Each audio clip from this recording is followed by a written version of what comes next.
And after that thrilling opener, we'll move to the boys' final, a showdown between two giants, St. Benedict's College, the Premiership champions, and undefeated kings of the South Zone face North Zone champions, Fatima College, in a clash of the titans. But first, the girls take center stage, where the energy in this stadium is electric. Looking at the weather conditions that they will play under today, it is 30 degrees Celsius, 62% humidity index, and 17 km/h wind speeds.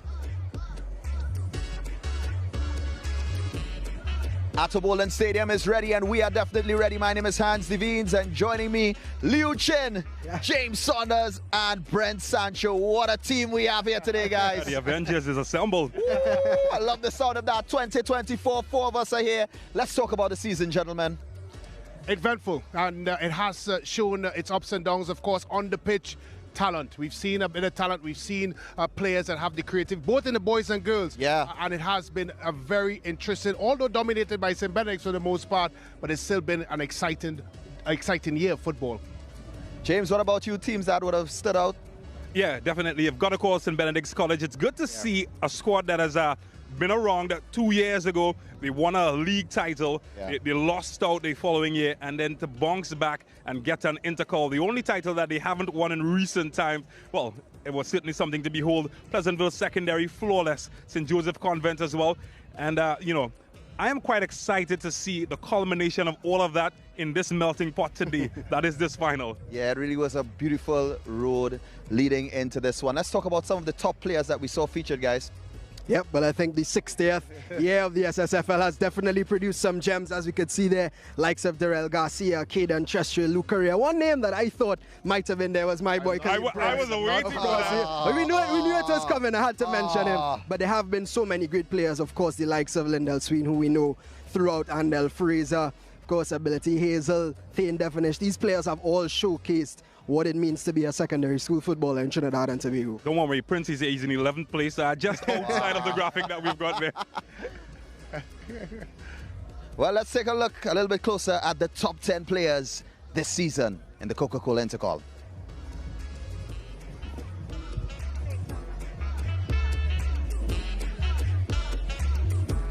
At number 19, Devonish, the goalkeeper. Oh yeah, that's my he pick. had them skipping last week in the semi-final against Signal Hill. Then we have Josiah Ochoa. And of course, the captain, Atherton, who's put in some huge performance from a steely defense. That is Fatima College. Of course, Fraser, James, a guy, Louis Chin, you remember some of the goals that he scored right here on these cameras. Yep. Against Fatima College, and of course, yeah, I'm biased. One of my favorites. Silky smooth, he can create, he can score. And of course, a man from Signal Hill who's really kept Signal Hill in the Premiership this year. The goals that he scored, the timing of these goals, and of course, Luke Correa, a name that you will have to get familiar with, particularly with this contest, because that man there, the number 2, Caden Chestrill, is not in the fixture. I think for me, I have him at number 1, but of course, Garcia is there. Oh, yeah, interesting, Brad. Zoom, that's the road runner. Yeah, he's on top. Well, great players, a great time. I mean, we can all have so many different opinions on them. Guys, we're going to get closer and closer to the start of the Coca-Cola Intercall Finals on the pitch. We want to remind you, you can keep up to date with all of the action in all of the seasons by downloading the SportsMax app today. When we come back, we bring you more action here at the Attobolen Stadium.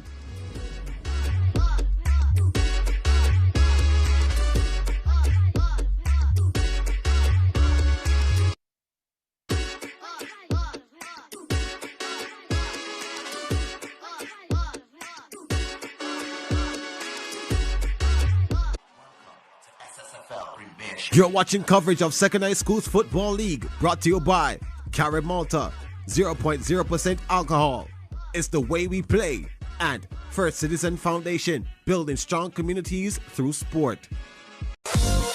Make your passion your profession. Take advantage of innovative training programs and services from the Heart NSTA Trust. We provide skills, literacy and numeracy training, job placement and recruitment services, entrepreneurship grant funding, and business development services. Whether you are an entrepreneur or you require training, we are here to assist you in elevating your personal and professional standing. Choose Heart and let's take you to the next level. Be smart. Choose Heart. Call 876-99-HEART. That's 876-994-3278 today.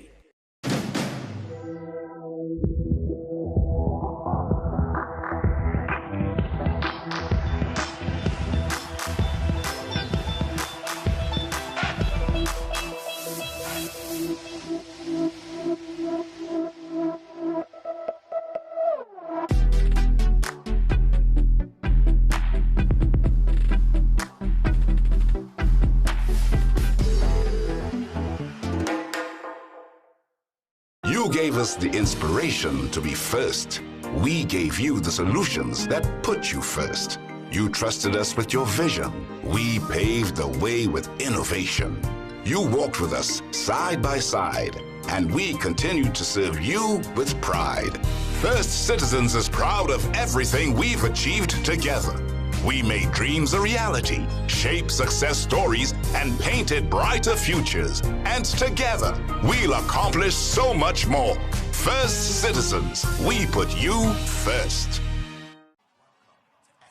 This broadcast is brought to you by Carib Malta 0.0% alcohol. It's the way we play. And First Citizen Foundation, building strong communities through sport.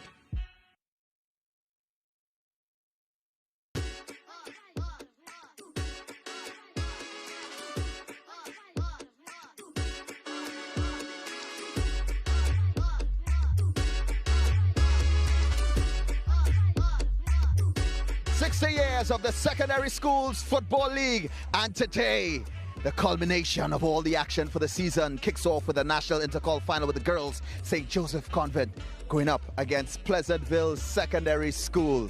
We are here on pitch, Hans Devines, Liu Chin, Brent Sancho, and of course James Saunders. We're here to bring you the action here in the Coca-Cola Intercall final.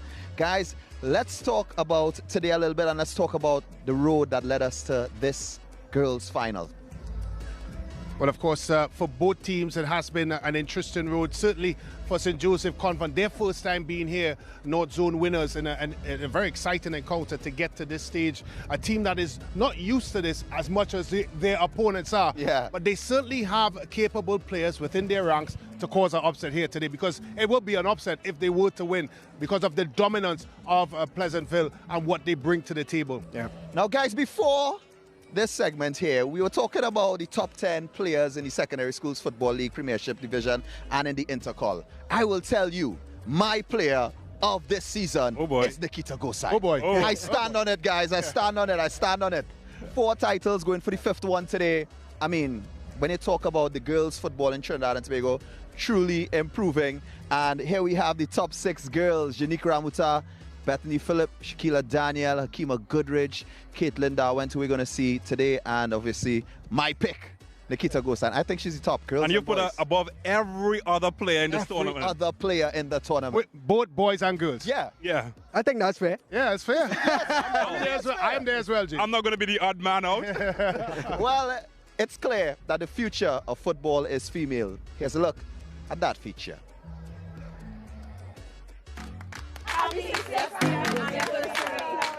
I love football because it's a team sport and I enjoy playing with my friends. Sometimes we just have some bad or rough days, and sometimes the game will be so easy and nice and we just play the football. I know I'm going to score. I'm going to score. They can't stop me no matter what I do. It's a bit challenging because every day somebody go have something to tell me. People coming along and you know the boys better than you. That the boys football way better than the girls football, and they can't do as good as males. The stadium is not as packed as it would be for a boys' match. I don't find we get enough opportunity and like support. At times you will lose a game and you'll be like, yes, I just give up. But because you love the sport, you'll continue going because you want to reach somewhere and achieve great things. We have to be here to support our girls, for our girls to understand that they are just as good as the boys, and they can be their best at this sport, I can say that the secondary school football league, especially for the women and for the girls, is helping a lot in improving football in various ways. Definitely, I think that the SSFL is moving in the correct vein in terms of increasing the categories that the girls get to participate in. So they have introduced now Form 1s under 13 from this year. It brings about the camaraderie, not just within the schools, but outside the variation of different schools, and the professionalism that we see in the young athletes, which is good. It was entertaining, end to end. They fought to the end, and it was a good result. On behalf of SportsMax, I would like to wish the SSFL a sincere happy 60th anniversary. Happy 60th anniversary. Happy 60th anniversary, SSFL. Happy 60th anniversary, SSFL. Happy 60th anniversary, SSFL. From pitch to on-screen production, the future of football. Yeah, I saw some familiar faces in there. Yeah, definitely. Some of our crew, they were there, and we love it. All right, guys, let's get into today's fixture. St. Joseph's Convent up against Pleasantville Secondary School. How does St. Joseph's Convent fare against the girls from Pleasantville? Well, it's a tough task. Let's start with the fact that Pleasantville, they've won every title on offer post-COVID-19. So they've got experience. They've done it. They've been here. They've done that. St. Joseph Convent. It's the first time in quite a while getting to the point where they can compete for a national title. Mentally, that could prove a challenge today, particularly when you face up against the likes of Gosa. Yeah, and I agree. But you know, football game, we've seen strange performances, and we've seen strange results.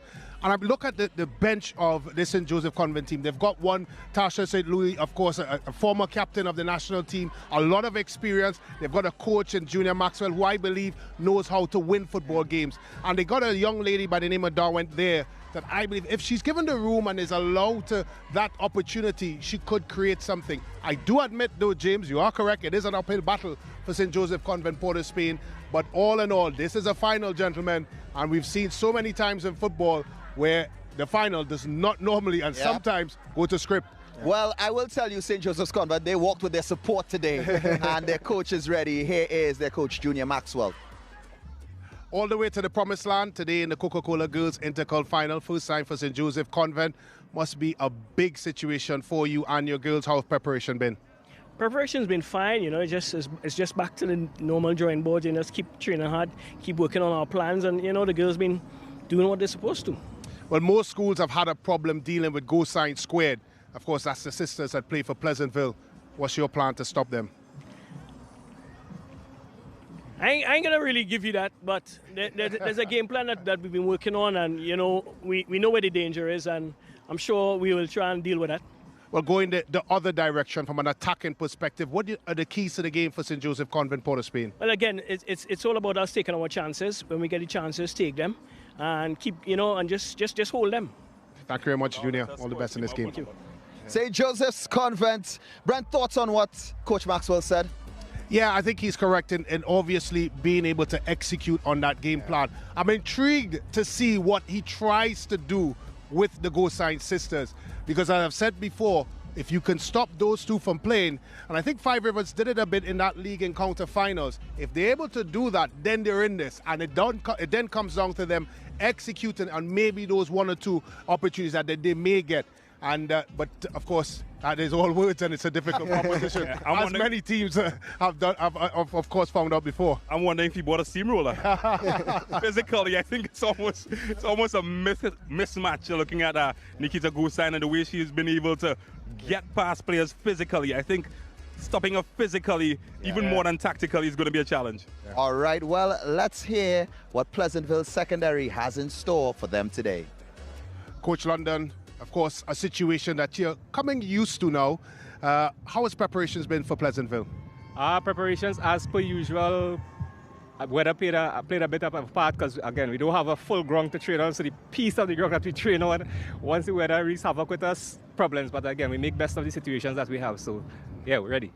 Our opponent that you're not too familiar with, of course, they play in the North Zone. Anything that worries you or concerns you from a tactical perspective or game perspective coming into this fixture? One or two things. It's either that they sit back and play, or either they try to play a high press. We have planned for both scenarios. And again, our modus operandi today is ATD, sorry, attention to detail. attention to detail, and to wrapping that to the players. Attack, transition, defense. Attention to detail in attack, transition, and defense. Once you pay attention to those little things, cover spaces, make the tackles, in transition, utilize the space, utilize the width, and cover on players, take the shots when they are there to be taken, do these simple things, should be okay. Well, thank you much, Coach, and all the best in today's game. Blessings. Yes. Well, attack, transition, and defense is what Pleasantville is all about. What else are they all about today? Details, fine print, and that's something that he spoke a lot about, getting the details right in this match. You know, he's a brand, you know, he's a coach who, like Pep Guardiola and the like, very detail-oriented. He isn't satisfied necessarily with just winning matches, but getting his tactical plan right. And, you know, if they can execute that today, I think that they should be in for something. Yeah, and look, I have to agree with what you're saying. And I don't think enough credit is given to Coach London and what he's been able to achieve. Yeah. We've seen, not just here in Trinidad and Tobago, but regionally, internationally, how difficult it is to be consistently good. We've seen, of course, Pep Guardiola and Manchester City. There's almost daggers coming at him because he's been so good for so many years consistently. And that's what Coach London has done. You talk about, of course, post-COVID. You're correct. There's no other school in Trinidad and Tobago has been this dominant in a sport. And you have to give Coach London credit for what he's been able to keep those girls focused and understanding that you have to maintain your standards if you want to achieve. And that's what he's done. Brent, I do remember the last game he mentioned the 4 a.m.s, getting up, taking the team to Chancellor, taking the team around the Savannah. And when you think about that, just the drive from South Trinidad to Port of Spain to run up Chancellor Hill, I mean, there's a lot of effort that they put in and the work shines in what they do. But let's talk about what we can expect today on the pitch. I think from the game, it is going to be a tactical battle. Five Rivers gave a bit of an inkling as to what St. Joseph Convent can do here today if they are successful.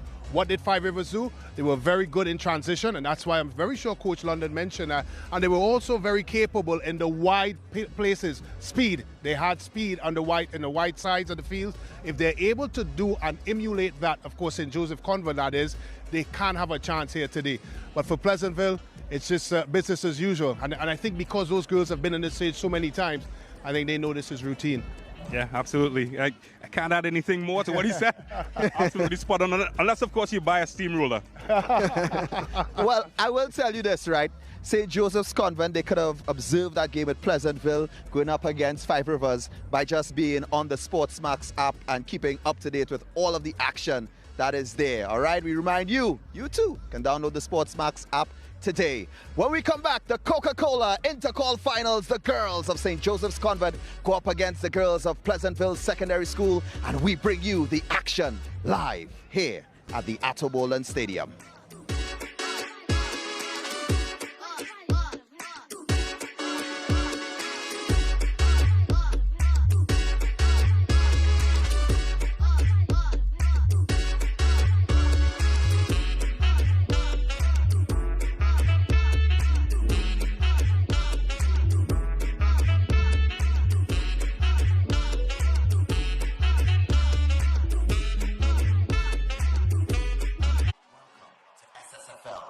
You're watching coverage of Second High School's Football League, brought to you by Carib Malta, 0.0% alcohol. It's the way we play. And First Citizen Foundation, building strong communities through sport.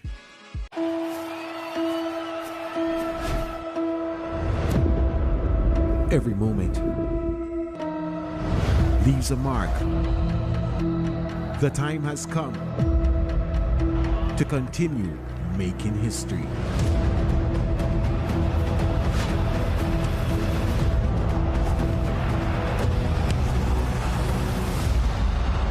La Liga on your home of champions.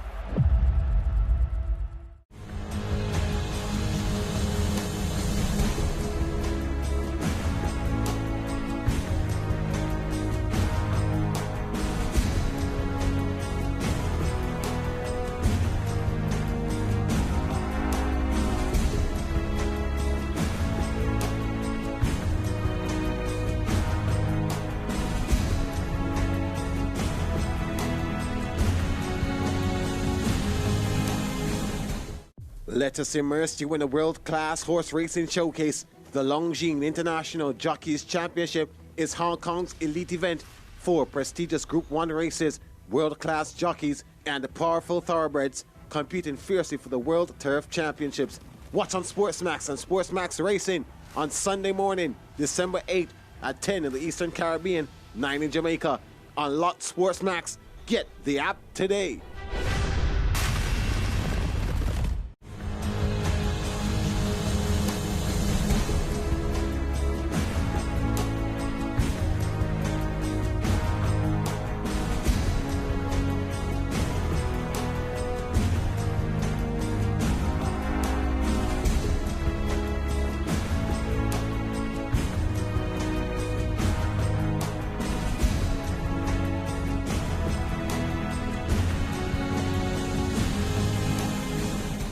Sister, welcome. We've missed this boat. Let's not miss the next one. It's been revealed. The SportsMax Zone is the #1 show on Caribbean television. Are we supposed to assume that this was an accidental leak? No, Faz, but here's the thing. It's riveting. Just lock it down then. If we're not going to do this, let's just lock it down. What is the point? Do you think he's a favorite to retain his home? It's bold. Definitely the best club in the world. Hands down. In the world? You know, that's not even a question. My heart is still in Trinidad, but my thoughts could be abroad. And it's a whole lot of fun. Let's just keep the conversation over here for teams that got out of the group, you know? Yeah. This guy you see here, he's an idiot. This time I'm going to get to them. Jamaica my thing day. Is that how y'all know? Jamaica my thing. This time I'm going to get to them. Join us weekdays 4:30 p.m. Jamaica time, 5:30 p.m. ECT on SportsMax.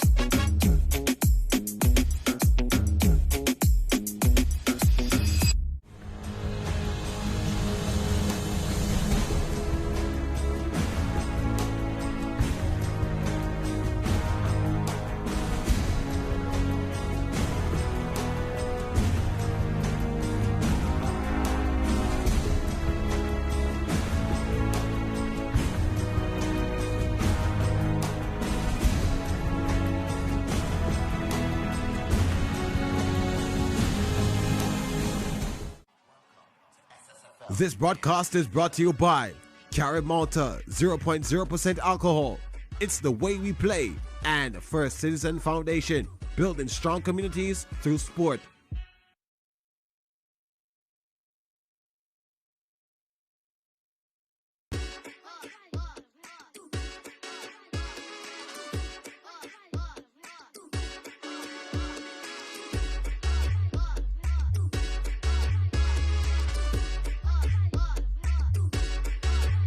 Well, a nice bird's eye view of the arena that the 22 players will battle in. This is the National Intercall Finals for Girls. St. Joseph Convent, Port of Spain, against the indomitable Pleasantville Secondary. And the kickoff, well, that's just a few moments away. Hello, everybody. Welcome to SportsMax coverage. My name is James Saunders. That is the big beauty that they'll all be competing for. And, well, we'll be here to give you all of the exciting moments in the build-up to that. James Saunders is my name, joined by Brent Sancho. Well, it's busy on the Solomon Hochoy Highway, just next to the stadium, situated in central Trinidad. And it's going to be even busier on the park in just a few moments. Oh, look at that, excited faces. Can you guess what team they're supporting? Well, they've come from far and wide for this one. The climax of all the hard work for the season. And the two best are here to battle it out. Well, we'll certainly be sending signals to you, pictures perhaps, of the brave warriors as they get set to really grind into gear.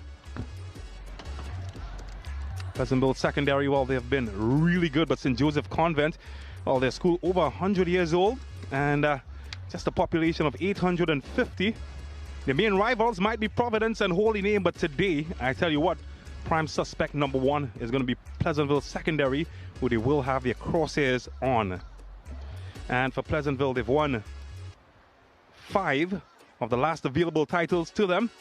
A fairly recent school in terms of their founding date, and not much of a bigger population when it comes to the amount of students, but they've got big hearts and big spirit in the camp. Well, no need for me to tell you what's happening. That chair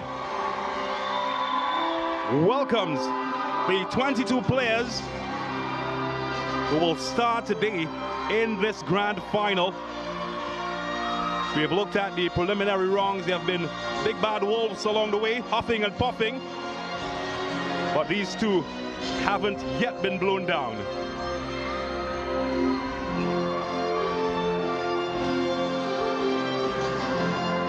Dreams, prayers have all culminated to this moment.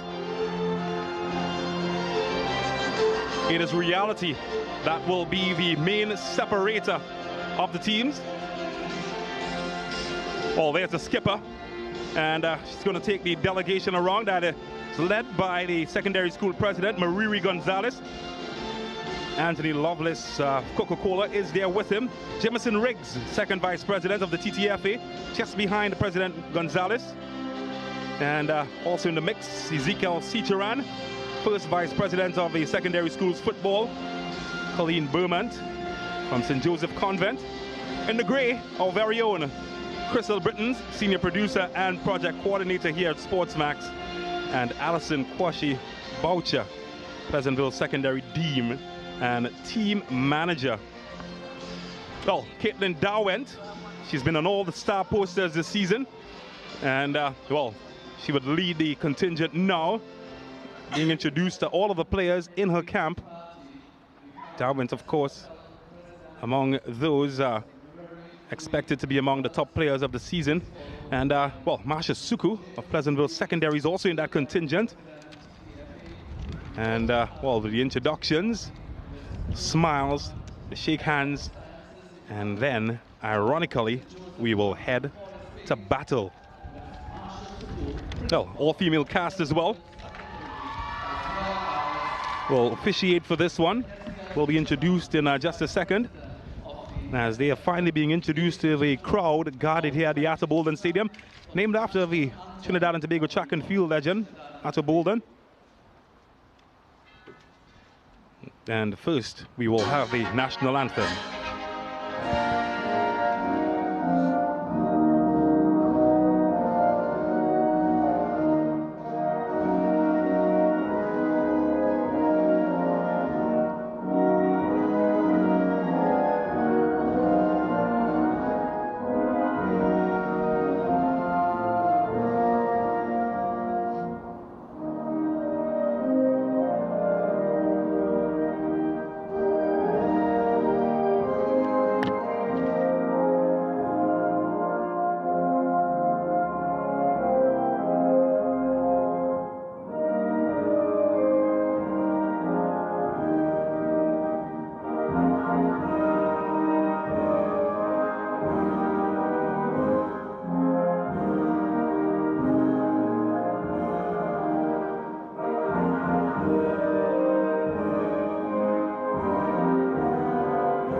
Formalities completed.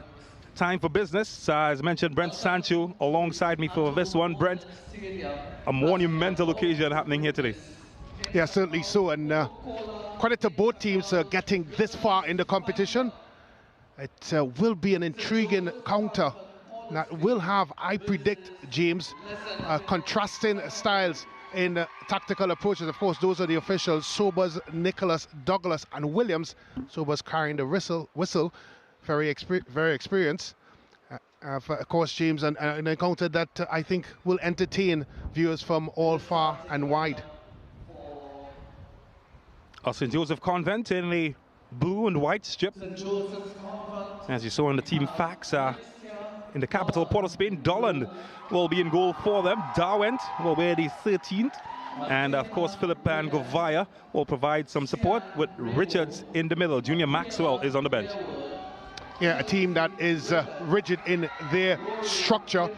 Of course, most of their attacking flair and creativity comes from Darwin, who plays more centrally. And of course, Yearwood and Leben will have to be near perfect defensively if they have to stop any sort of action coming towards Dolan in goal. Well, these are the goals yet to be beaten.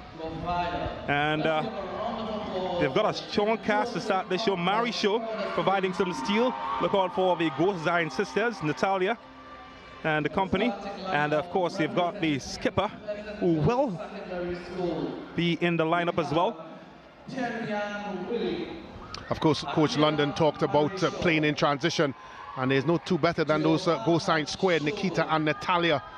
Of course, Fortune Chase and Marisho certainly have capabilities. Ramuta is a national youth team goalkeeper that has had her taste out on the park, but certainly has capabilities in goal. All-female cast will lay down the letter of the law, and an all-female football team will compete for honors.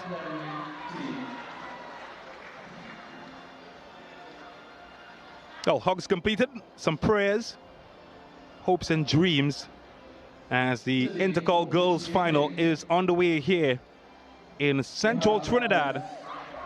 Crystal Sobers, well, full of experience, arguably the top official here in Trinidad and Tobago. And, well, of course, the home of football, the mecca of football in this country, providing the wonderful backdrop to the environment here. Oh, she's ready. The fans are ready. In just a second, we will be on our way. And prior to this contest, we spoke about some of the keys to the fixture. Pleasantville coach Brian London, of course, talking about details. And St. Joseph Convent coach Maxwell harping on the fact that it's a big moment that they must get right. Everyone waits for a signal, and we have kickoff here at the Arthur Bolden Stadium. Pleasantville secondary in the pink and black will attack the goal of St. Joseph Convent. Oh, it's moving nicely, just creating space across the park and trying to carve them open. She might just do that here, and well, there was a flag, and anticlimactic as it was, she was offside. And I thought that was going to be the opening that every coach dreams of. Good wide play there by the combination of Chase and of course Gosign, and she leaves that ball there. That was a very tight call. Of course, Fortuna judged to be offside. Bit of a rough first touch. Nevertheless, it's a sign already, James. No, Chase was trying to sneak in on the back door. Just ran past her. And it will be a throw. Pleasantville secondary. The final touch did come off a St. Joseph Convent player. Bobby Mitchell. Well, has she found a way in behind, and she eventually does. Well guarded by the defense of St. Joseph Convent, but they've won a corner. Well, it's a positive start by Pleasantville. And this set play can be dangerous here. Now, Gosign goes searching. Well, she's found the target, but she didn't find hers. And that's the first chance.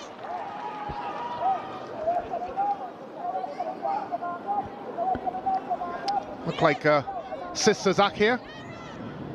Nikita Gosign finding her sister. Natalia Gosign. I think she was a bit surprised by the ball finally coming to area and eventually put that one over the bar. Certainly a huge sign of intent by Pleasantville so far, James. They're trying to stamp their authority over this fixture very, very early. Oh, Convent looking to get away. It's all defending by Pleasantville. And again, the big boot of Solandi Danilia.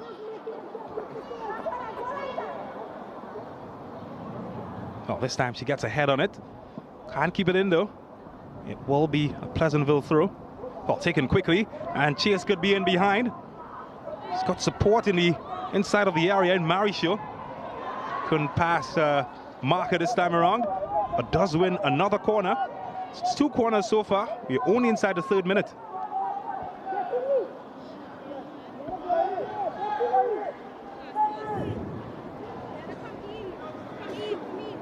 Well, maybe so. Winding taking place early. Cosine. This one is high. Searching. Again, maybe a handball, and well spotted by Crystal Sobers. And St. Joseph Convent will use the opportunity to breathe a sigh of relief. It's always a nervy atmosphere when it comes to the final. Teams know they're just within a win, lifting silverware. Well, they've certainly struggled in terms of getting the ball away. St. Joseph Convent, but not this time. She's done really well here and could carve open Pleasantville. It's a foot race, and it's well won by Darwin. Goes tumbling. And, well, just like that, she's created an opportunity for St. Joseph Convent. Well, we did talk about the capabilities that she has. Sporting a bit of a knee brace there. Doesn't stop her acceleration. Looks more like a hamstring brace, but still was able to accelerate past Sherwood in defense. Eventually Sherwood lunging with the tackle, missed time one at best, and it sets up this set play opportunity for St. Joseph Convent Port of Spain. Well, Matija Lieben will be the player standing behind this one. Well, that wasn't far off, was it? The crowd certainly appreciating the effort.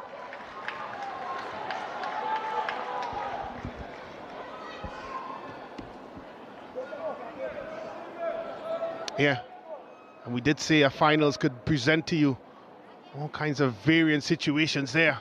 Free header at the end of the day for Gittins. Probably thought she could have done a little bit better, but that's a good bit of skill. Oh, fancy feet. It's won by Mitchell. Well, maybe another opportunity to get some fancy footwork going. And, well, she didn't disappoint. Well defended, though. And eventually knocked out of play by St. Joseph Convent. It's been frenetic this start. Could even get faster here.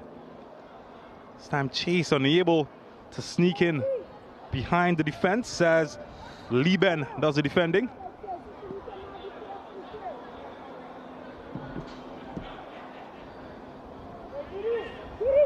Already we've had 3 corners. Oh, scratch that.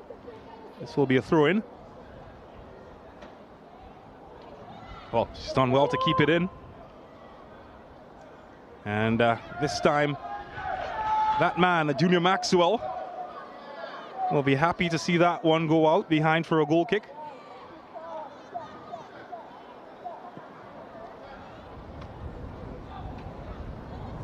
Oh, she's carved open some space. And well, she's left 2 players for dead. Maybe a third. Not this time. Brian London, he's a famed Calypsonian here in Trinidad and Tobago. Today we will be wearing the headpiece as the headmaster, so to speak, on the bench of Pleasantville Secondary. That's a reminder, buy 2 Coca-Cola from the Coca-Cola ambassador, and you can win iPhones. Well, they've done well. The flag remains down, and well, she was hopeful. Lacked the power to really trouble the goalkeeper, Ramuta. Quite versatile player, Ramuta. Saw playing as a striker in earlier matches. Scored a hat-trick one of the earlier games, quarter-final matches. Well, now they're attacking in numbers, and this time the flag does go up. And oh, Carissa Douglas seemed to have spotted that she might have strayed into an offside position. Was a tight call, Brent. Yeah. Not sure if I agree with tight, but of course we have the advantage of seeing it from many different cameras. But already, James, we've seen a pattern to the game. Of course, St. Joseph Convent look ready to try to be very resolute defensively, and as expected, Pleasantville Secondary showing their weaponry very early in this game. Go sign the star so far, so I would say that everything seems to be going as planned. So here's Mary Shaw looking to find room. She has found room. It's got chased All right, she chooses the option on the inside, and well, she'll have to hurry the defender, and eventually was nicked away just in the nick of time. It's the third corner now for Pleasantville. You give credit to Govaya because she could have easily have left that and expected Dolan to collect it, but like any good defender, you have to deal with it. Don't expect the goalkeeper or call the goalkeeper to do your job, and Govaya did just that. That's a good alert defending there by the St. Joseph. Oh, this is flat and probing. And away. Rory Gittins. And, well, another call for offside.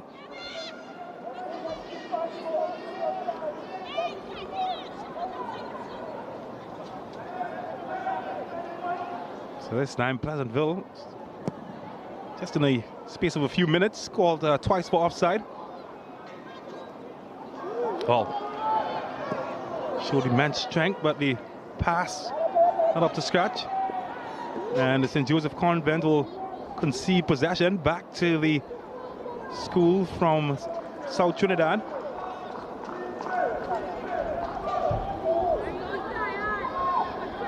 Hussain couldn't find anybody around the bend. Mitchell under pressure. And it will be another throw for Pleasantville.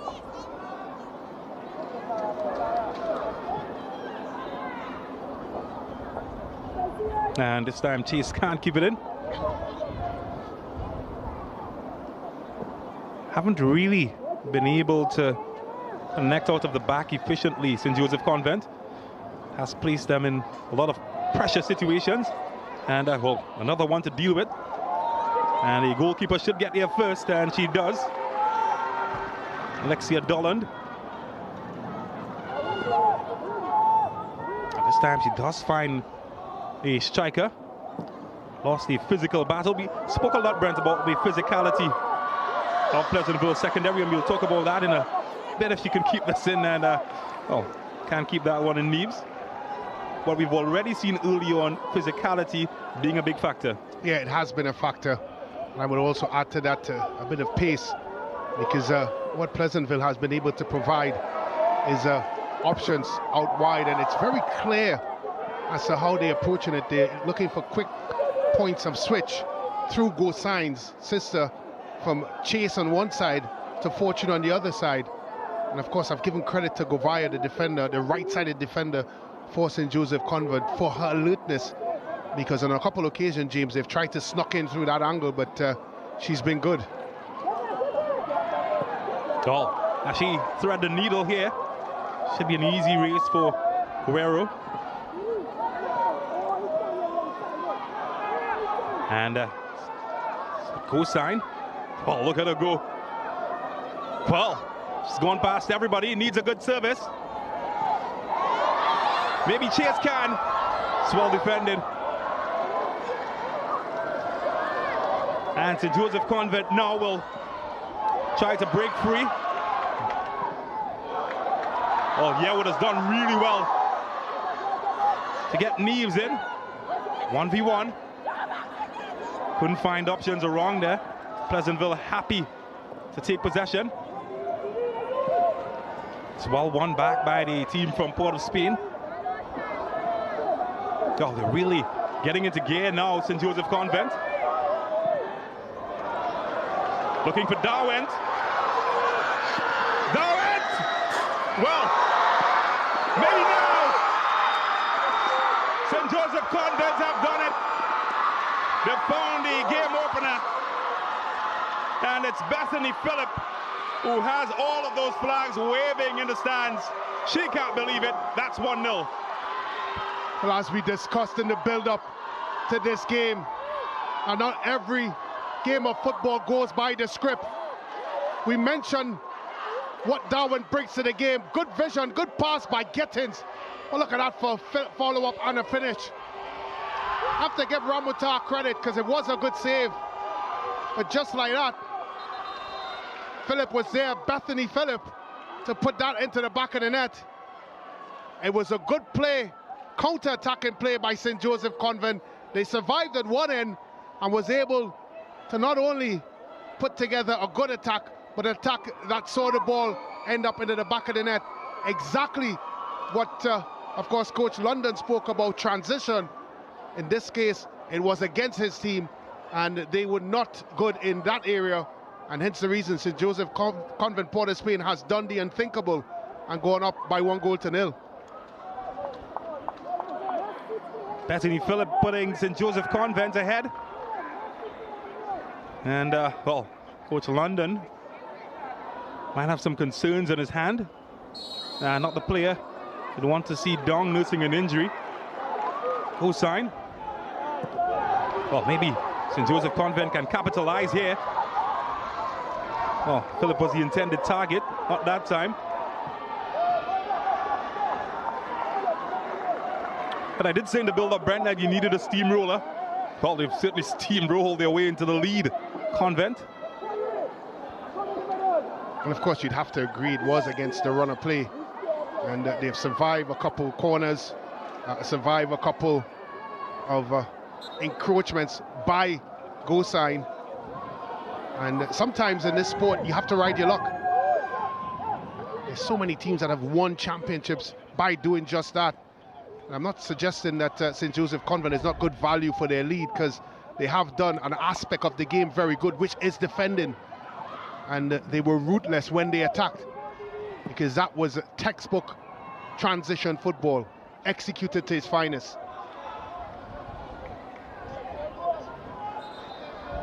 Well, Chase couldn't keep it in. And St. Joseph Convent will have yet another throw. Easily won back by Hossein. Oh, her sister is still out at the moment, nursing an injury at the sidelines. Nikita Hossein.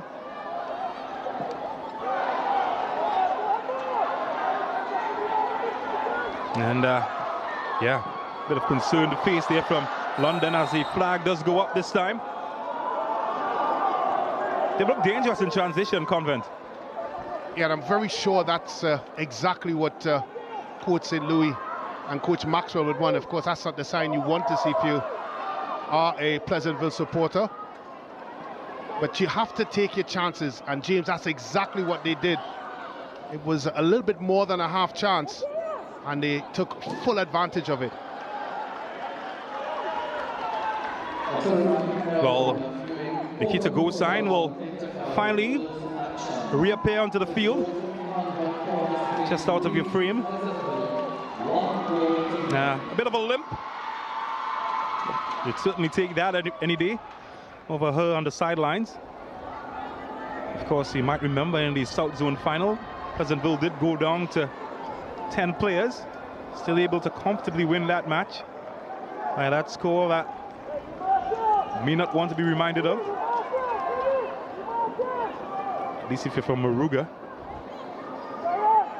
Well, the score here though, 1-0. Don't forget you can follow all of the action on our SportsMax app and our YouTube page. Download the SportsMax app today, Google Play and the Apple App Store, and you can tune in to get all of the action, including the boys final, which comes up after this.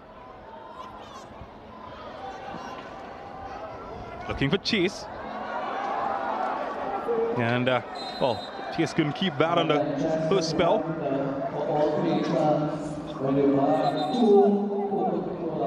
But attempted to attack predominantly through Chase on the right-hand side, Pleasantville secondary.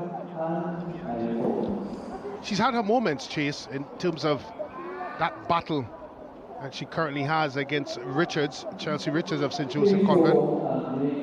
I think it's the end product, James. It just hasn't been as good as probably Coach London would like. But they also have the opportunity through other avenues. I think they're trying to play through the middle of the park at times, and that's a very congested area that St. Joseph Convent have obviously tried to man. Despite the fact that we clearly see there is ability in Chase and Fortune down the flanks. I don't think by any stretch of the imagination that this fixture is over yet, because you'd have to say that young lady in your picture, Hossein, is going to have some sort of say as to the way this thing goes.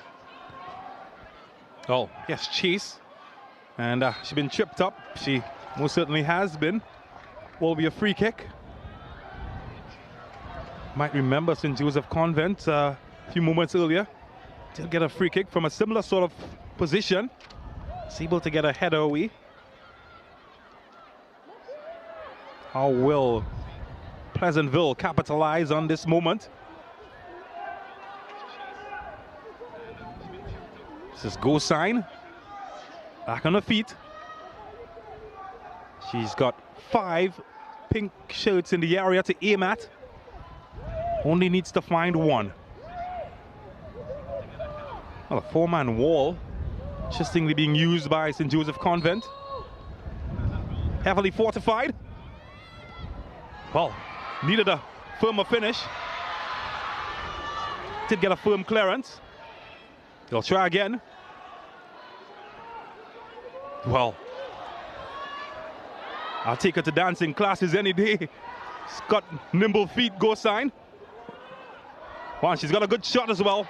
Well held in the end by Dolland. Just seem to lack options. Go sign. Well, this is a woman that doesn't really need options. Darwent. And Pleasantville now, they've got numbers and will look to capitalize on the loose ball. But a heavy touch gives it back to Convent. Gittins. Not really finding an intended target, whatever that was. And well, the defender, Sherwood, doing absolutely the same thing.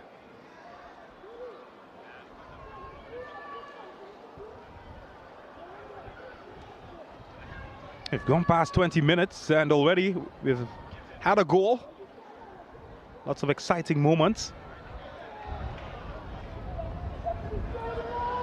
Bit of a tug.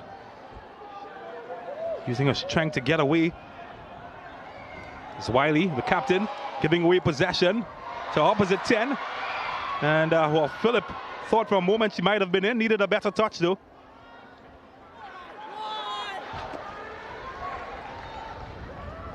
Yeah, just a slight bit of sloppiness coming into the Pleasantville approach to this game. They've found themselves giving away the ball needlessly, errant passes, heavy touches. So not something that has been attached to their game in the previous fixtures that we've seen from them.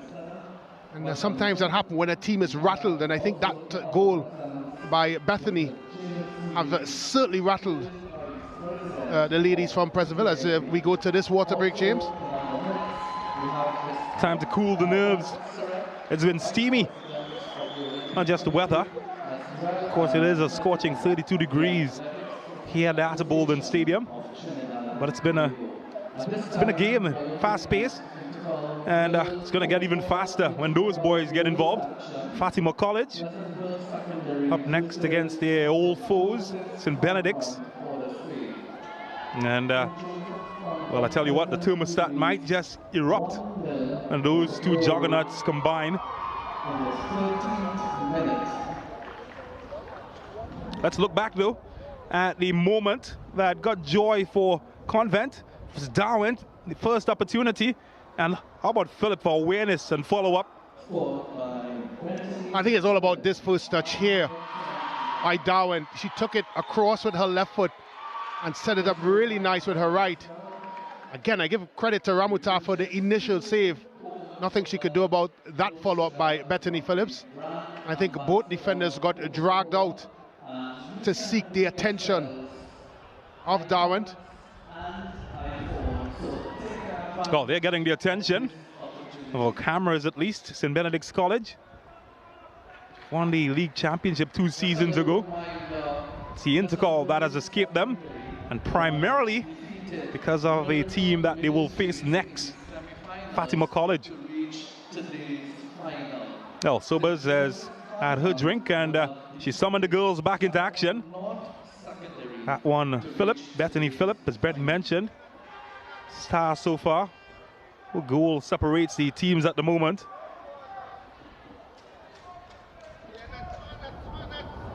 Hasn't really been called into much action. Dolland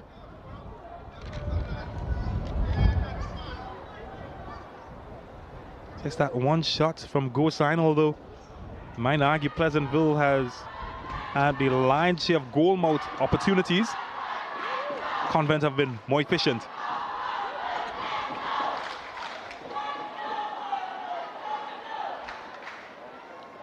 Oh, maybe some juice injected from the fans as play will restart with a throw.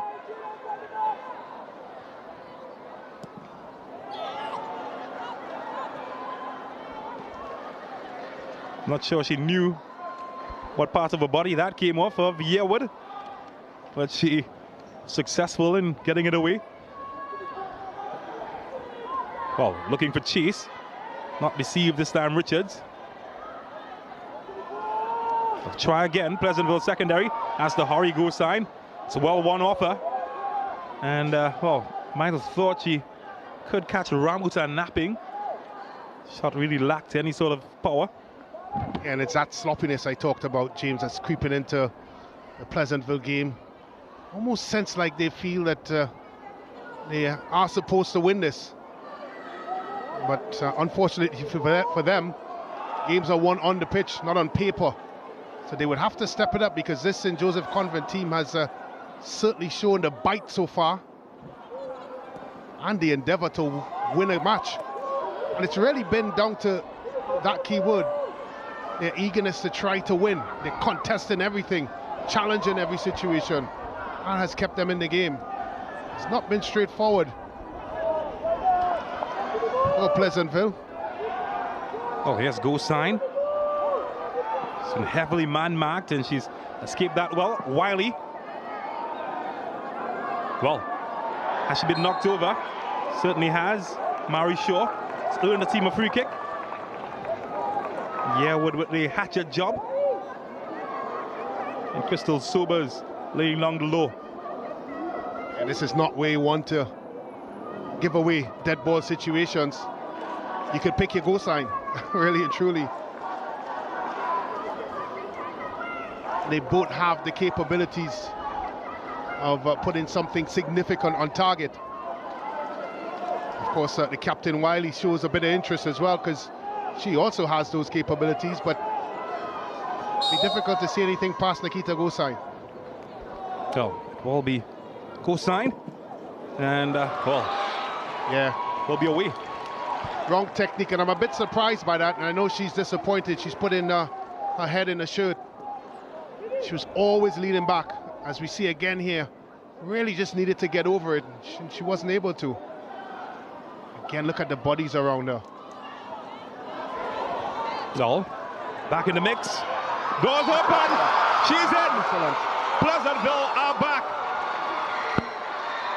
Well, she used the wrong technique the last time. Well, this time, no mistake. And the fans are ecstatic. Well, we did say that she has shown a golfing class as to what she's able to do. And if you didn't believe any of us at the start of this production, there's the example for yourself. Look at this for a bit of craft, skill, intelligence, and nous. Could have given it up there. Perfect touch to set herself up to get in. Left 4 defenders in her wake. And my, oh my, what a way to answer back. Nikita goal sign brings Pleasantville right back into this one. Well, following in the footsteps of Mommy, Natalie Gosign, former senior international for Trinidad and Tobago, and Nikita Gosign, putting Pleasantville back on level pegging. Just sense that the contests will really open up now, especially if this woman gets involved. Oh, look at her go, and this time she's fouled. Seems the only way to stop her, really. Knock her over. It just seems that anytime she wants to, she can. And when you have a player that has that sort of capability within your ranks, you just know it's only a matter of time. I think the real question, as we hope for her further development, As we look at Gittins, who's seemed to got a bit of a knock. As we look at her possible development, James Gosine, when she goes to the international side of things, she will have to do that almost every single second of a football match. Can she do that? And that is where she's going to be judged. There's no doubt the potential is there. Absolutely certain that it is there. But can she take it to the next level? From what I've seen of her over the last 2 or 3 years, I would not question if she can or cannot. I think she could. She just needs to be in the right environment. Just sense that's always a big question. Can you repeat actions consistently? Certainly has this season for Pleasantville.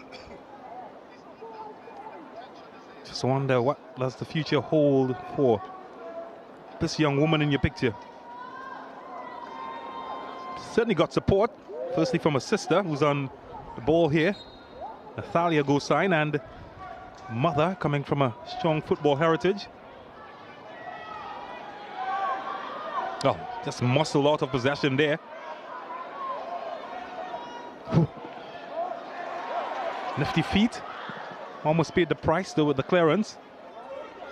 Now they'll try to come away. Well, found Gosine in a dangerous area. Eyes on one prize. Almost got it as well.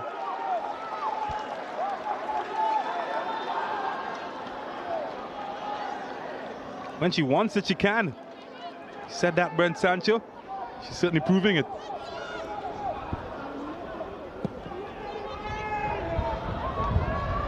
Well, again, this one falls short. Wiley needed a better touch on Marishaw. Will still be kept alive by Wiley, who's worked hard to try to win it back. St. Joseph Convent, they've worked even harder. Well, it's one in a bad area. And can they split the sea of pink in front of them?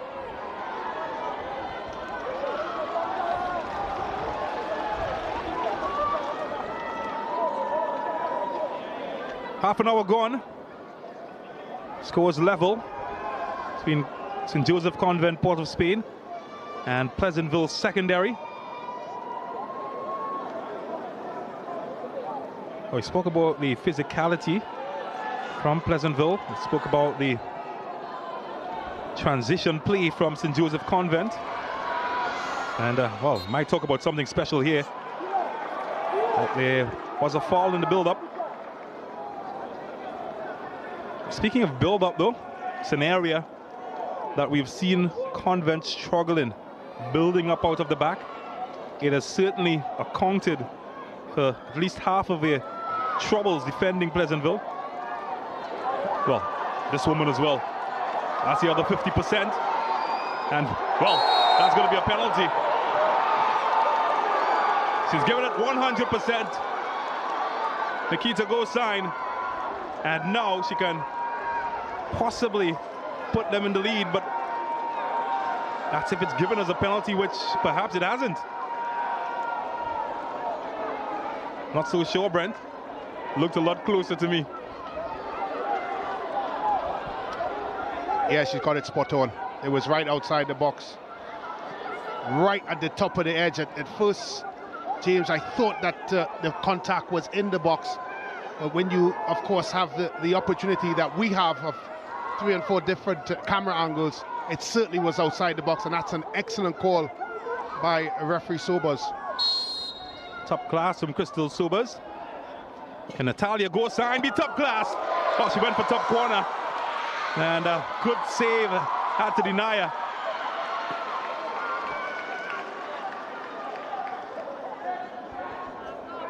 Well, a lot has been spoken about Nikita Gosine.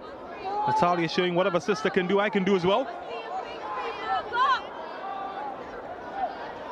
I think more importantly here, cannot there for a touch. From a Pleasantville point of view, they're really piling on the pressure now. Oh, this is pressure. Needed the fist of the goalkeeper, Dolland. Have to be quick here. That's excellent. Great work by Dowan. They're really hanging on. But most importantly, from Coach Maxwell and St. Joseph Convent Port of Spain perspective, it's still one apiece. And I'm sure if he can get his troops in at halftime, James, with this fixture still at 1-1 and make the necessary adjustments, he would still think that this has been an extremely successful half of football for the young ladies from Port of Spain. Wonder what's being composed in his mind, Ryan London. Maybe another extempo crown. Of course, Tasha St. Louis, former national team player. It's very hard to get more experience than her. Well, she's an exceptional player. Tasha St. Louis, one of my favorites growing up.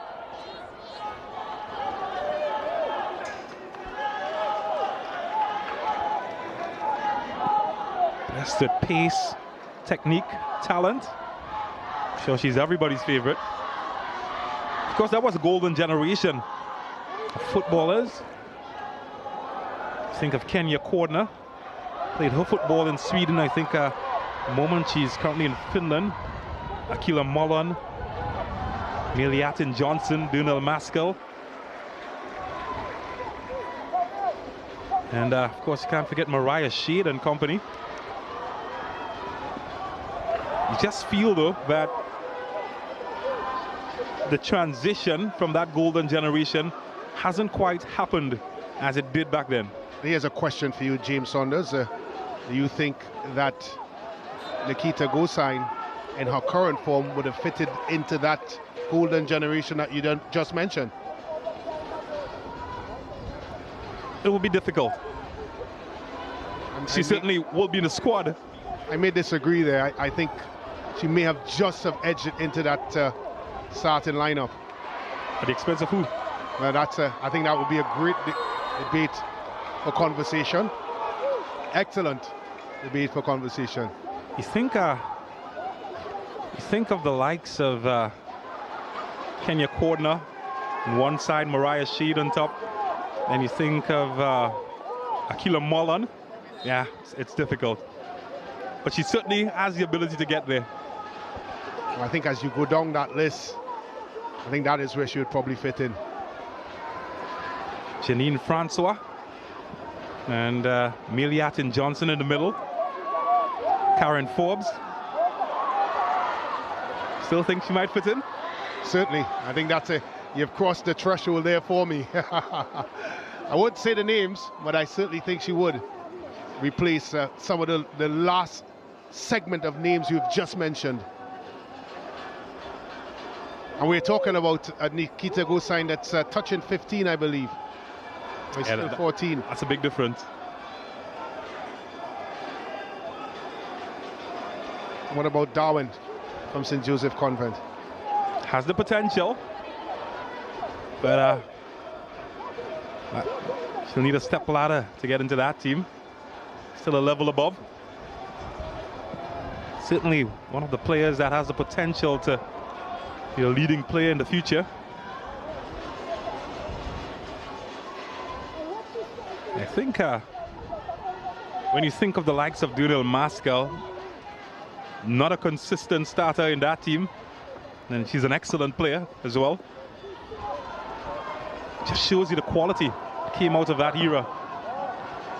Congrats to Ricardo Nelson and Janelle and company. Well, could be in here. And even if you go further back, you think of that generation, Janelle James, Ricardo Nelson. I think if we were to talk now about trajectory, she's certainly up there and maybe above all the names that you've mentioned, if the trajectory goes according to what we will hope. Yeah, can't fight that.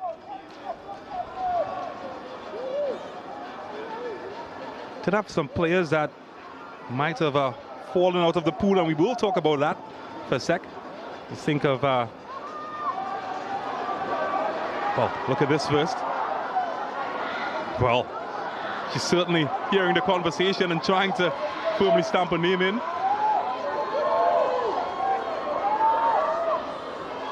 Well, some Benedicts have been sent to warm up just behind the bench of Pleasantville. Think of the likes of Keila Taylor, Elizabeth Ningwai, and a lot of the crew that came out of that DB High School team as well. who are excellent at youth level. And the question I'm about to ask is, how do you maintain levels coming from the secondary school level, going all the way into the senior level? It seems to be a problem, or it seems to be something that we haven't really solved yet in Trinidad and Tobago. I think the first issue is the amount of games that they're not playing. I just think when you pull apart the female calendar, it's just not enough games, James. And when you look at some of the score lines at the zonal level, that doesn't help in a development, from a development perspective. It's got to be offside, yeah, as I assumed. And because of that, when you calculate not just the games the girls would play here, because many of these girls play at the league level as well, it's still just not enough. When you look at the amount of games that is played at the Wolf level, it just is not enough for these girls to improve in what they do. And football is about repetition. Development is about repetition. It's about trying to master your craft, and you can't do that when you're only playing a handful of games in a calendar year. I think if you juxtapose that against the US or Canada and England and some of the well-known programs, it's one of the reasons why you've seen that struggle. Has nothing to do with God-given, what they've been blessed with. Has a lot to do with how you harness and manufacture and sculpt that talent that is given. Well, and usually say Selah or amen in church services after you preach the word. Certainly have spoken the word, Brent. Well, scores remain level inside the final minute of the first half. And 2 minutes is what will be added. Game just seems to have lost some fizz and, well, risky. Got away with it. Come knocking again, Sherwood. Now somebody got ambitious. Maybe Marishaw can sneak in, and that's well defended. Yearwood. She's been ever present in defense.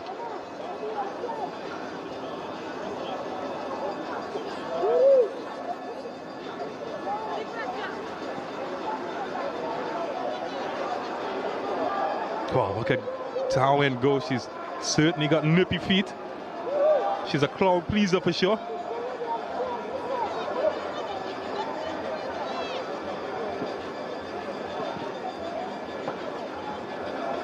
Oh, what a touch. And away. Well, they can get forward now. Not any real numbers forward. Perhaps a bit more interested in preserving the scoreline going into the half. Or maybe not. Maybe they can attack here. Needed a better pass. And well, needed a better clearance for that matter. Is there a positive goal at the end of the rainbow for Convent?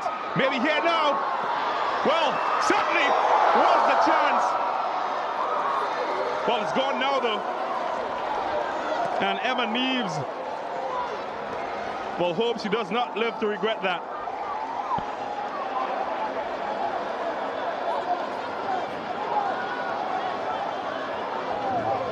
You talk about the importance of taking your chances when you are St. Joseph Convent.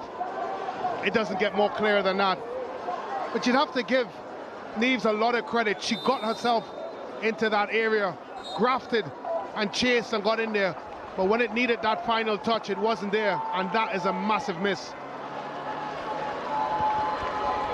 Well, she'll have 15 minutes to think about it as the half comes to a close. Oh, what a half we've had. Pleasantville dominating possession. And well, St. Joseph Convent with the best chances. Cosine, the star, Darwent, well, equally as good. And well, the score equal as well. Disappointment you sense for one of these teams, perhaps both. For the fans, they've certainly gotten a show so far. It's only halftime here in the girls Coca-Cola Intercol finals. And so far, we have witnessed a contest worth its money. St. Joseph Convent, Port of Spain 1, Pleasantville Secondary 1. Leo Chin standing by with the captains. Yes, thank you, James. Of course, Tian Wiley of Pleasantville and Caitlin Dawent of St. Joseph Convent, Port of Spain. Ladies, your thoughts on the first half? Well, we started off a little slow, we went on a goal, but we come back and score, and we had to keep our head up and keep scoring more. Coming back next half to score more. Yep. I think we started off good applying pressure, but we really slowed it down and we kind of switched to defensive as soon as we got one goal, so we need to switch back. Okay, ladies, and what can we expect from both of your teams in the second half? To fight harder, come to the ball faster and win the ball quicker and score more goals. I expect everybody, including myself, to be a lot more clinical when it comes to finishing. Yep. Well, all the best in the second half. It's an exciting one. It's 1-1 here between Pleasantville Secondary and St. Joseph Convent, Port of Spain. Don't go anywhere. We'll be back with the halftime analysis.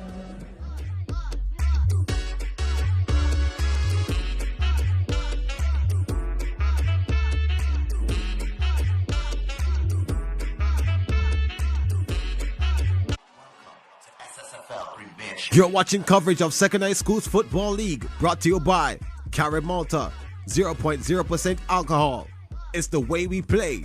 And First Citizen Foundation, building strong communities through sport.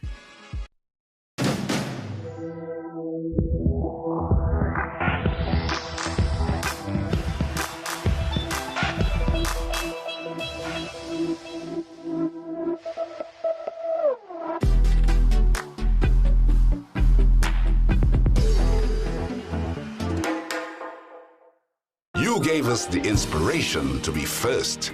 We gave you the solutions that put you first.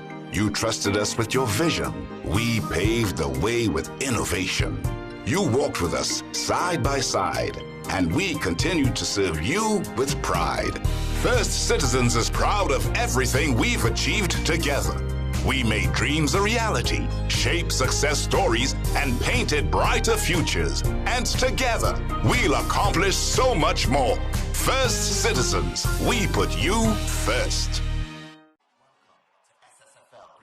You're watching coverage of Second High Schools Football League, brought to you by Carib Malta, 0.0% alcohol. It's the way we play.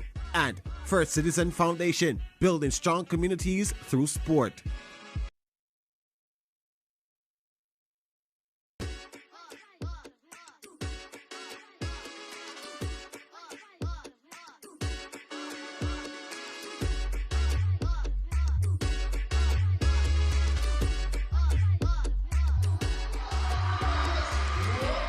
Well, football paints a beautiful picture here at the Arthur Bolden Stadium. This is the Coca-Cola Girls Intercol Final. Scores level between St. Joseph Convent, Port of Spain, and Pleasantville Secondary. And now we will look back at the bigger picture of what was an exciting first half.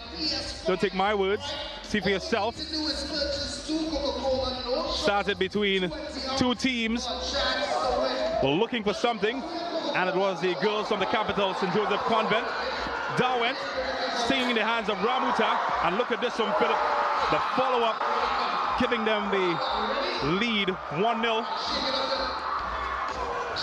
Against the run of play. Ramuta with a good save, but she couldn't recover in time. And St. Joseph Convent had knocked Goliath flat for a second. But then they're Goliath for a reason. And what about her? Top of the class, dancing lessons, sent everybody roller skating, and then found the equalizer. Well, some might say miracle player. We just say wow. Look at that. And that was 1-1. Nikita go sign. Oh, certainly will be one taking the lead in dancing. Got all the moves. And then later her sister, Natalia, tried to find the top corner.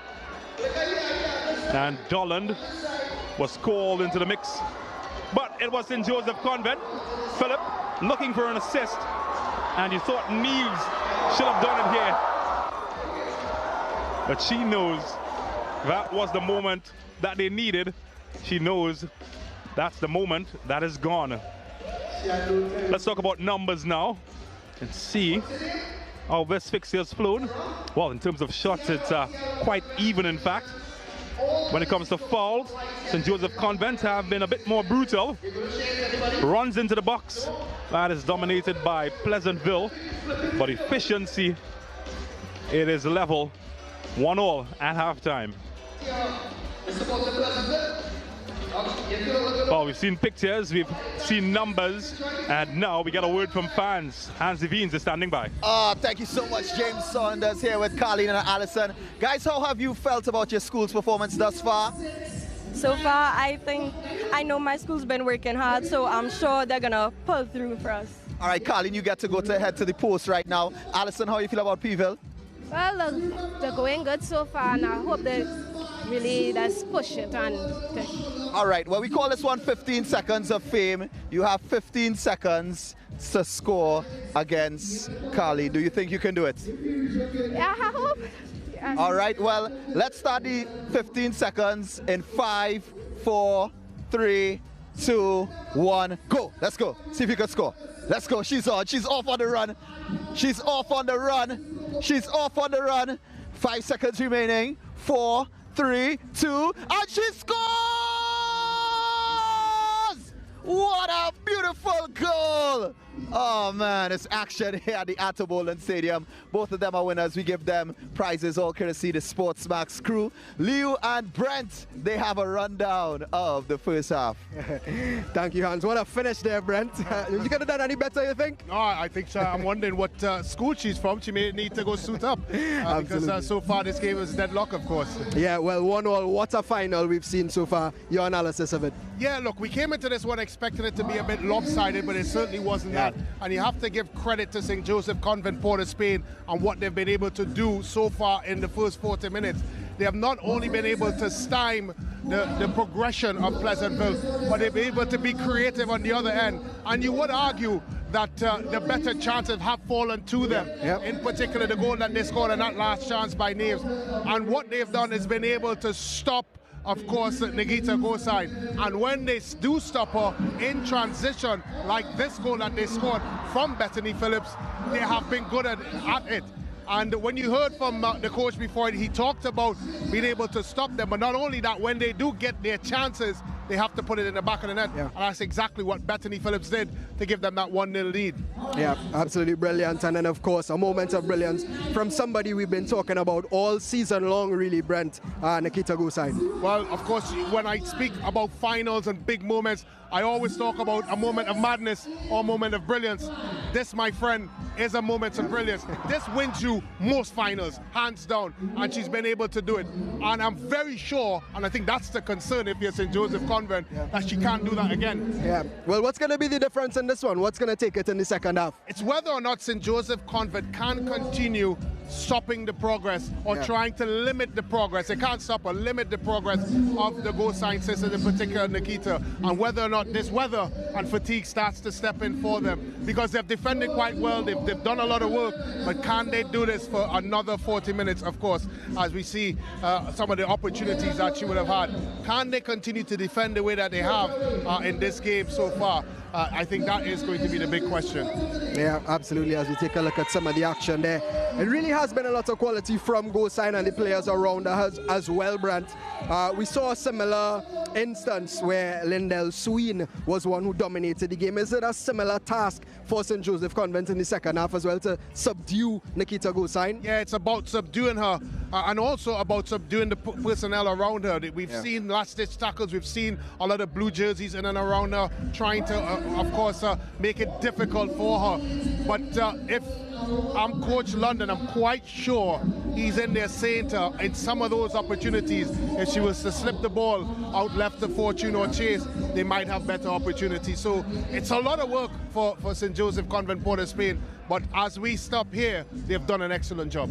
Absolutely. Thank you for that, Brent Sancho. A well-poised final here in the Atto Boldon Stadium. And of course, before the action starts back, don't forget to download the SportsMax app on both the Apple Store and the Google Play to keep up with everything SSFL and everything SportsMax as well. But it is 1-1 here in the girls' national intercol final between Pleasantville Secondary and St. Joseph Convent, Port of Spain. We'll be back with the second half action.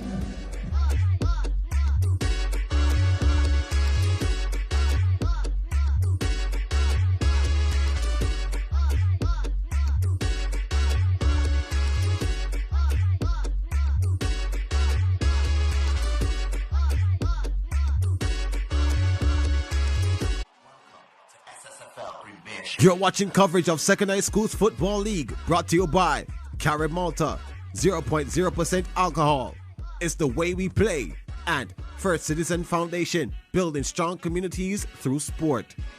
Totally Male has been around since 1994. Our primary focus is the aesthetic upgrading of all males. Our highly skilled team of women are trained, professional, and committed to first-class customer service. Centrally located at 6 Windsor Avenue, New Kingston, Jamaica. Totally Male is your man cave, where we offer cable, private rooms, and a beverage of your choice while you're being pampered. Totally Male, a woman's touch for the exceptional man. You gave us the inspiration to be first. We gave you the solutions that put you first. You trusted us with your vision. We paved the way with innovation. You walked with us side by side, and we continue to serve you with pride. First Citizens is proud of everything we've achieved together. We made dreams a reality, shaped success stories, and painted brighter futures. And together, we'll accomplish so much more. First Citizens, we put you first.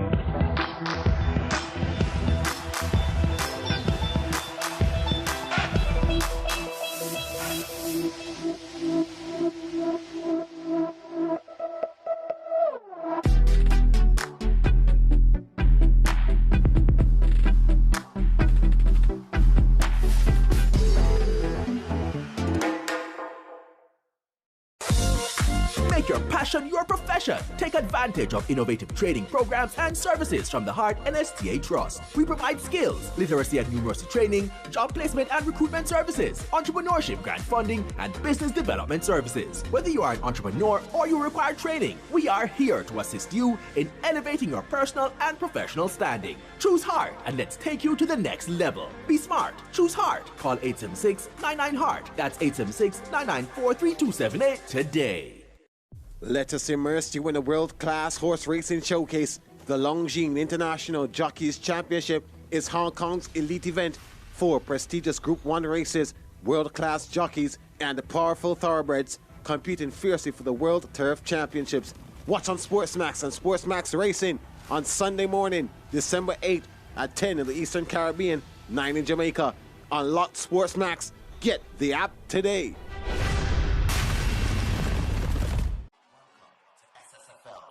You're watching coverage of Second High Schools Football League, brought to you by Carib Malta, 0.0% alcohol. It's the way we play. And First Citizen Foundation, building strong communities through sport.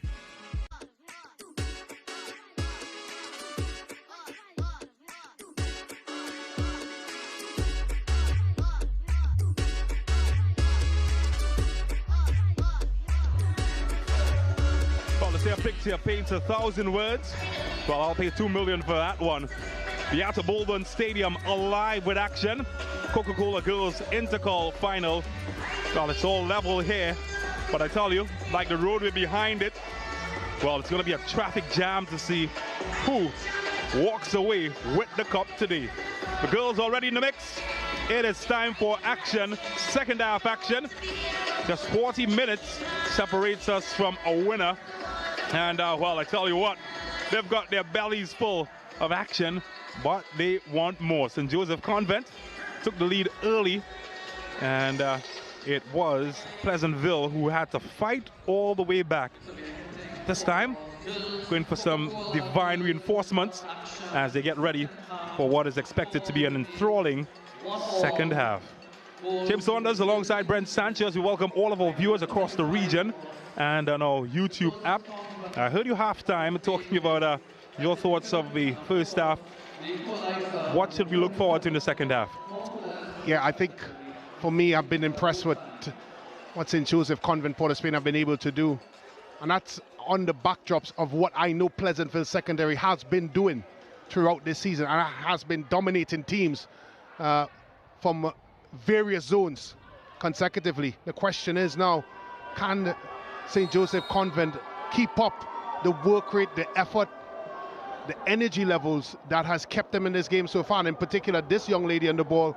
Can they continue to find ways to subdue her? They haven't been able to stop her. They've subdued her some bit, but certainly we know she has more there. And this is what I'm talking about, James. They just get a lot of blue shirts in and around her to try to subdue her. And can they stop her? Well, she's opening doors, this time for Wiley. Couldn't force her way through. Can Pleasantville, maybe a bit of a handle ball, not spotted. And, well, called back retroactively. Bit of pushing as well. Doesn't miss much Crystal Sobers. And St. Joseph Convent will use the opportunity to get a quick breather. It's only been 58 seconds played so far. And already Pleasantville starting on the front foot, like they did in the first match, or first half rather. And pretty much like Convent have done much of the first half as well. They've been solid and resolute defensively. No, Mary Shaw needed a better touch, and handball as well. There's a nice green lush surface here at the Outer Bolden Stadium, but we've seen some bounces. Yeah, we've seen some bounces. It is a picture perfect facility in terms of the grassing, but I think it's in some areas it's probably cut a bit too low. And of course, when you don't moist the field or wet the field or glaze it before a game, it does provide for some sort of unevenness in the bounce. I just want to go back to that conversation, James, about St. Joseph Convent and them defending well. What they've also done in transition, they've created chances. And it's one thing when you're defending as a team for long periods, but when you have that opportunity, it's to score, and they have done that and create chances. That's a good ball. Well, this is inviting, and it somehow didn't take it off the table. It was an offer, and like we ended the first half with St. Joseph Convent, Pleasantville Secondary, they've had a moment of their own. Yeah, and I may even argue that that was an even worse moment than what St. Joseph Convent had. It's just two players getting in the way of each other. There's no other way to describe it. Both Fortune and Wiley, no communication between each other. Just two players with their eyes lit up. And of course, at the end of it, it provided a moment of a little bit of embarrassment. Oh, she might have a second opportunity here, the goalkeeper. That's good work by the goalkeeper. Yeah, good hands. Spotted the danger well. Oh, that's a good touch. And she hold on. Couldn't get past Sherwood. Again, it was goal sign creating the opportunity as well, Brent. Yeah, good long run. We've seen a couple of those today so far. And had the sense and understanding to place that one into the box. But this is what St. Joseph Convent has been good at. Oh, she has some pace about her. She's done well to get ahead. And maybe now can get it on target. Needed to find either side of the goalkeeper. She didn't.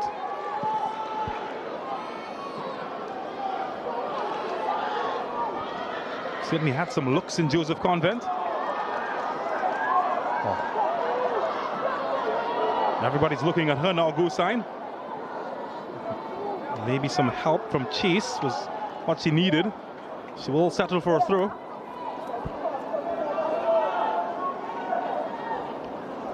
Oh, she's been winded really, Michaela Yearwood, but she's been solid as a rock.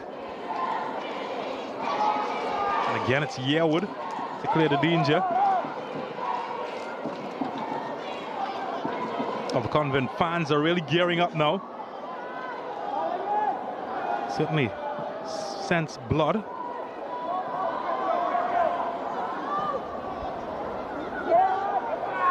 Oh, that is good from Darwent. Just couldn't find a mark, but she will have a second opportunity. Oh, look at that. Party tricks. And the old skipperoo needs a good finish. Oh, got a good tackle.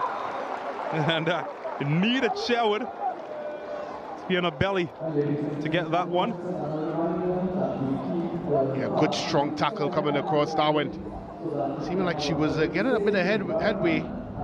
Sherwood made sure that that headway was stopped, and the attacking progression of St. Joseph Convent in total was stopped. Again, the game picking up a similar pattern as we saw in the first half, where St. Joseph Convent Port of Spain defending it for long periods and providing a genuine threat in transition. Oh, there's goal sign, muscling away out of defense, and well, Neves gone. There's Fortune, can't outrun a marker this time.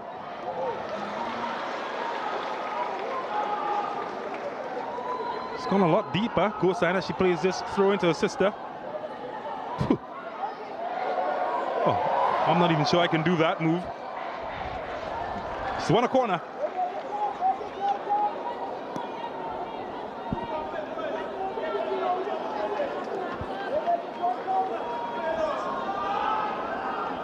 I'm sure Coach London would prefer if she done a lot more of that work closer to the goal. Oh, Convent not allowing that to happen. Wiley needs a big clearance. Got a big miss instead, and well, she's been bumped over. She's protesting that it perhaps wasn't a foul, Wiley. Crystal Sober saw it differently.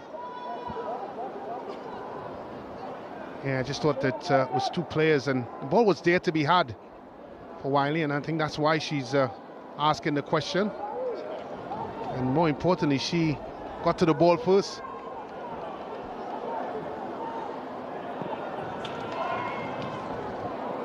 Oh, she's everywhere. Goal sign.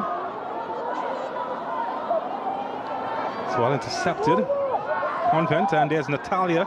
Goal sign to try win it back. Gets help from her sister Nikita, and might just win a corner. Well, everything just seems to be going in her favor at the moment, so this will be a goal kick. Thought for a second it might have deflected off somebody. Well, has to hurry. Oh, she's done really well for herself there. And Darwent is chasing after it. Goalkeeper Ramuta will be the one to get there first.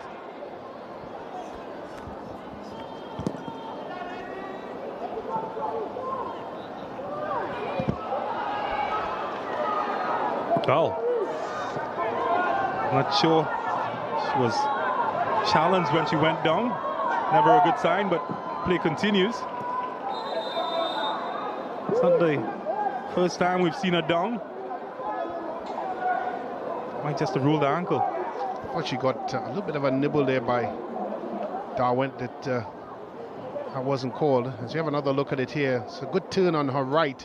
Look at Darwent's right boot, just stepping in there and just stepping on her toes, and I think that probably is what the complaints were about. No foul given. Yeah, no foul given. She's had those bumps and bruises and challenges from the St. Joseph Convent players, and a lot of it is down to the fact that they know they have to be very aggressive in their approach to stop her. Here she goes again. And she's this time fouled. Yeah, and I think this time, I think referee Sober seemed to be wise to the fact they've not made it easy for her, that's for sure. St. Joseph Convent, what they've tried to do, they are aware that she has the ability of getting by multiple players, but they have kept putting those layers to at least subdue her progress. And if you can't do it the legal way, James. The dark arts. Go by a steamroller. Certainly brought that out. Lieben penalized for that challenge. Oh, the last time Natalia Gosign had a free kick. Forced to save from the keeper. Oh, this one is in another region. Doesn't stop her though. Well, and the goalkeeper didn't clear it. And eventually had to get low to keep it out. Well, I'm not sure if that's relief or joy at the save, but very, very strong emotion from the fans.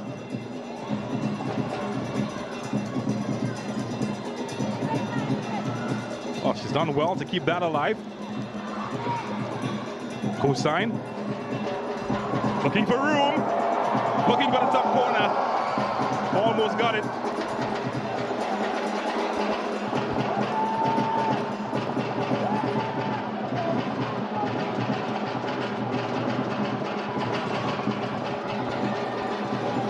It's another one of those Gosign opportunities.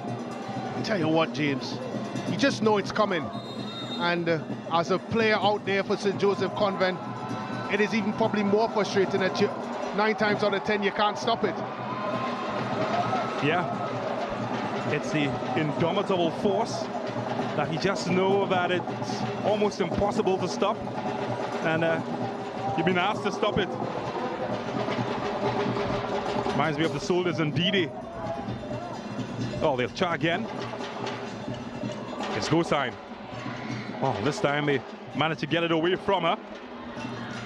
Done a good job at that as well, Gittins. Yewood. Lieben. Oh, they're connecting dots now. Convent. And couldn't outfox the stopper, but they will win a corner for themselves. Jack doing the defensive work.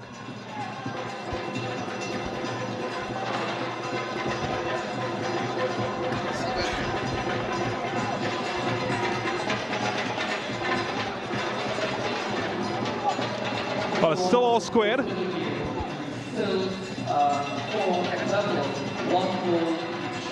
And this will be a throw. Convent. Well, there's a big boot, only as far as the skipper Wiley. Gosign just lost sight of where the ball was and wanted back the illegal way. I'll tell you what, guys, we've got a guest in the booth, and he comes from the best area in Trinidad and Tobago, Moruga. In fact, from my village in St. Mary's Village. And he's popularly known as the comedian Junior Lee. How's it going, Junior? I'm great, actually. A lot of fun being here. As you mentioned, I'm from Moruga. I'm seeing one of the players from Pleasantville, Michaela Guerrero. She's from Moruga as well, actually my cousin. So, well, no need to ask who you're supporting as they scramble that one away. I supported good football. I supported good football. And absolutely right, Guerrero. I thought for a minute there, Junior, I thought you would have gone out on a limb. Like any good football commentator would. You go out on a limb based on what you believe.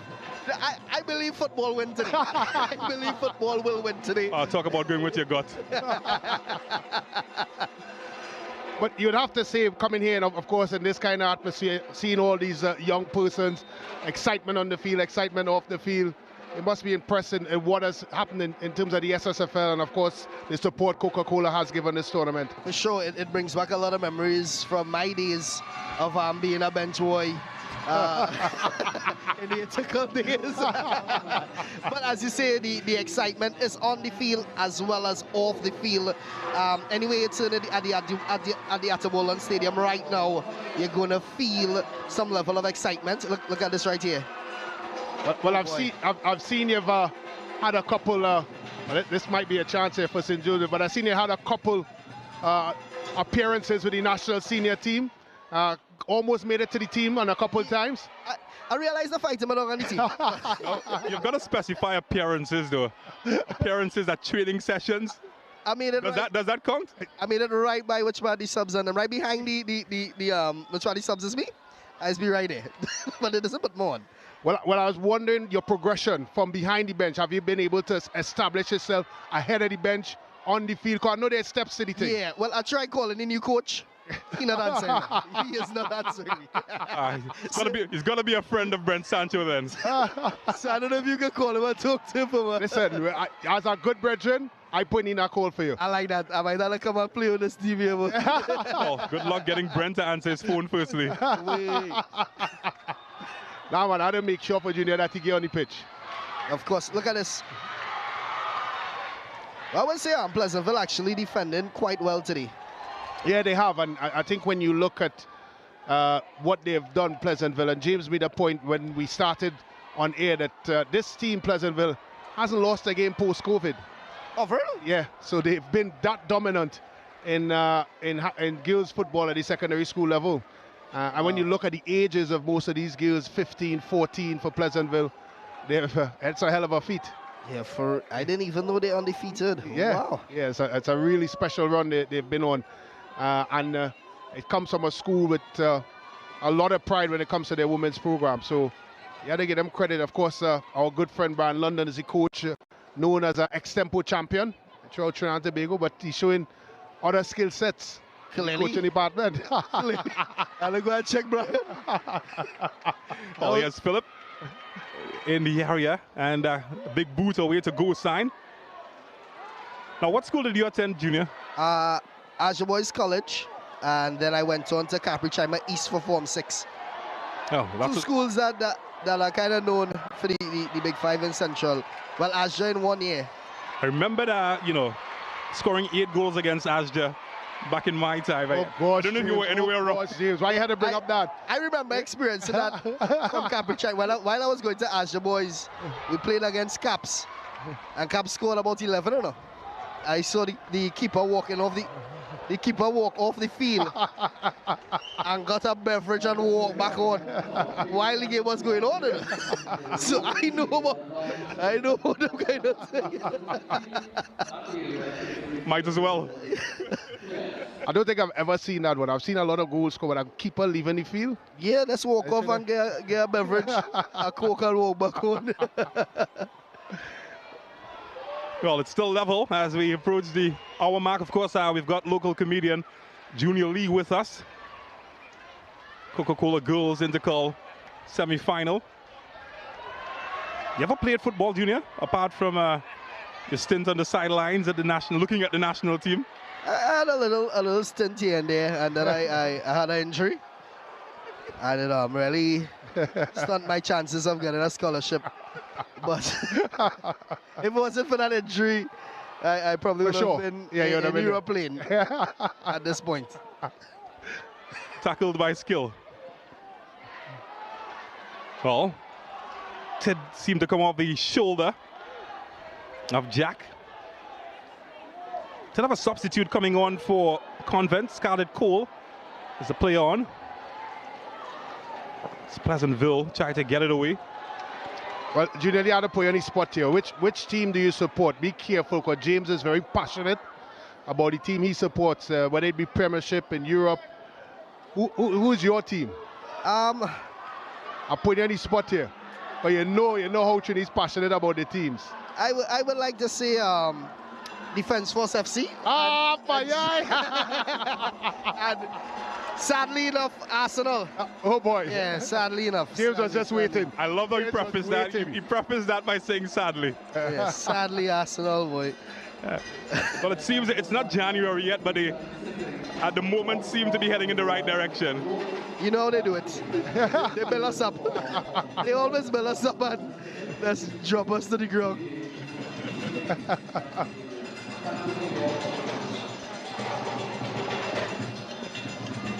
Oh, this is only as far as go sign.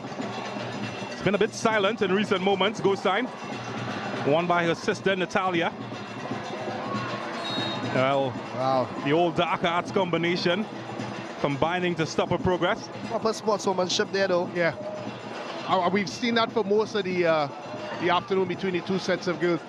It has been keenly contested. There's no doubt about that. But there has been a lot of camaraderie and girls obviously showing sportsmanship. And I must say, though, Junior, most of these girls play together in the national team. So they know each other a bit well. And we've seen that there.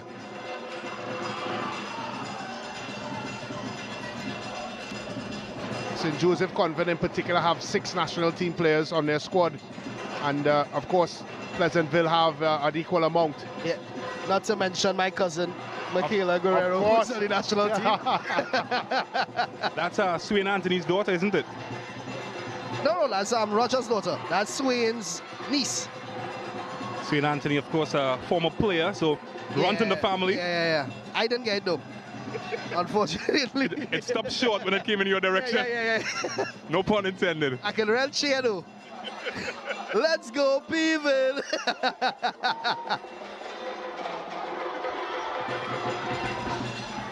Well, always found their way through to Darwin, who's chipped up. Didn't like that challenge one bit, Darwin.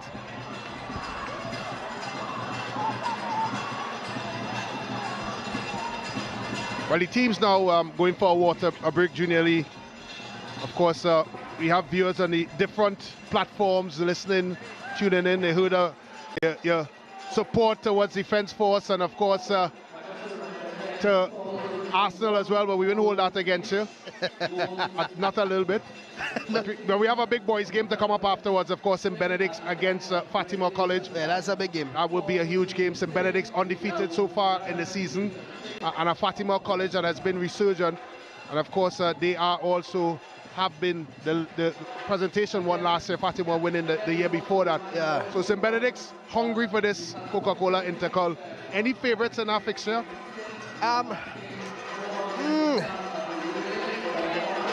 Well, my manager is a whole.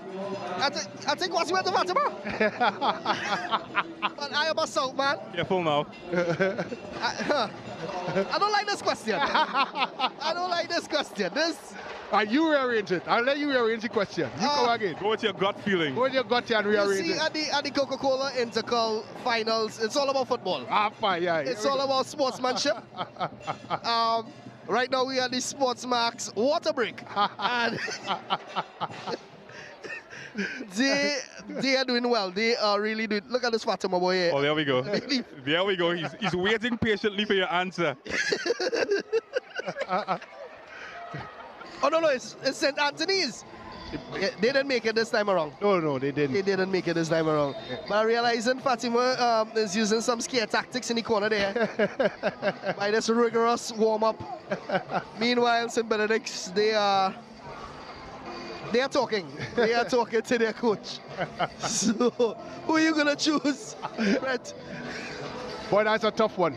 Because both teams, I think Fatima, I may edge towards St. Benedict simply because I think Fatima missing one of their better players for today's game. A young man by the name of Caden Tristrail. And he really embodies everything that Fatima has been. But don't take them out of it, Junior, because what we've seen for them throughout the season, they're resilient. They've been very resilient. When they look like they're losing, they come back somehow and win. So I wouldn't take it out. I wouldn't take anything away from them. You ain't conquering them out. Nah, no time. What about you, James? I choose Team SportsMax. Excellent answer. Excellent. You're Junior, the same contract, boy. But as you said, St. Benedict has been undefeated the entire season. Yeah, they've been undefeated so far. And they have a goal scorer who seems to score from every angle and every part of the field in young Garcia. So it should be interesting to see how he does as well. Relating to Levi, or? Certainly relationship along the vinage of Levi and his brother, Spanish Garcia. Yeah, Nathaniel. And there's Garcia as well. With, of course, both bands around his legs. And the bands around his legs already. Says what it needs to say. Yeah, he's a footballer. It goes without words. Bandy legs and bands around your leg. He mean business. He does mean business, and every team in this SSFL league format at least, have experienced that business that he's meant. Boy. Well, opportunity gifted, opportunity gone.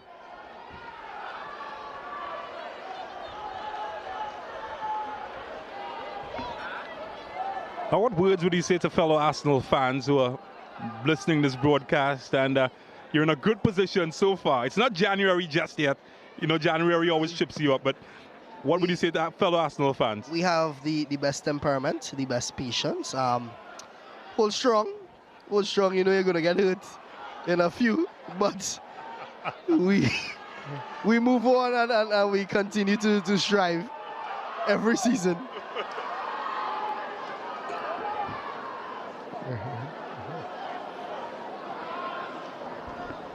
Oh, there we go. Arsenal actually has a title. The title of being the first televised team. Yeah, and then we never really get much after that. Well, here's a chance opening up. And just couldn't wrap a boot around it this time. Well done, Guerrero on the defense there. Who, not to mention, is my cousin.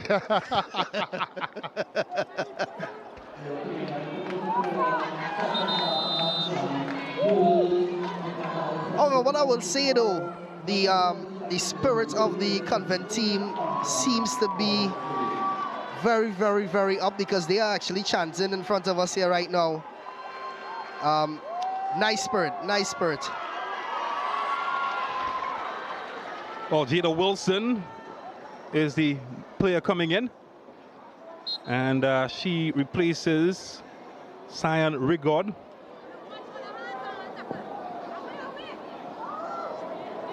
Well, looking for an open door here. Appeals for handball.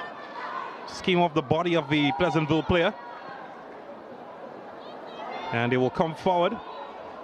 We've gone a long way past the hour mark, and still no tiebreaker. Maybe now. Well, she's on a bike. Well, she's gone past one. Gingerbread man style. Oh. Corner. Well, certainly was close. Very, very close. Wow. Wow. Brent, had you been the coach, what would have been the move there? Boy, I would have said more of that, please. I'll let you describe this here, Junior. All right, she used her spirits there to really trip the other players. No physical contact. Slightly off, slightly off. But she had a big opening there, though. Yeah, it was a good opportunity, and she's done that for most of the games. I just think as this game progresses, all she needs is one clear look at the goal, and that could be the end of this final. It's Wiley whipping it in the area. This time headed away. Under pressure. Done well. It's Natalia go sign to her sister Nataki go sign. Well, pinning the donkey's tail. Can she finish it? Caldo, try again. And maybe now. Well, stumbling block, and she'll be happy to give away the corner.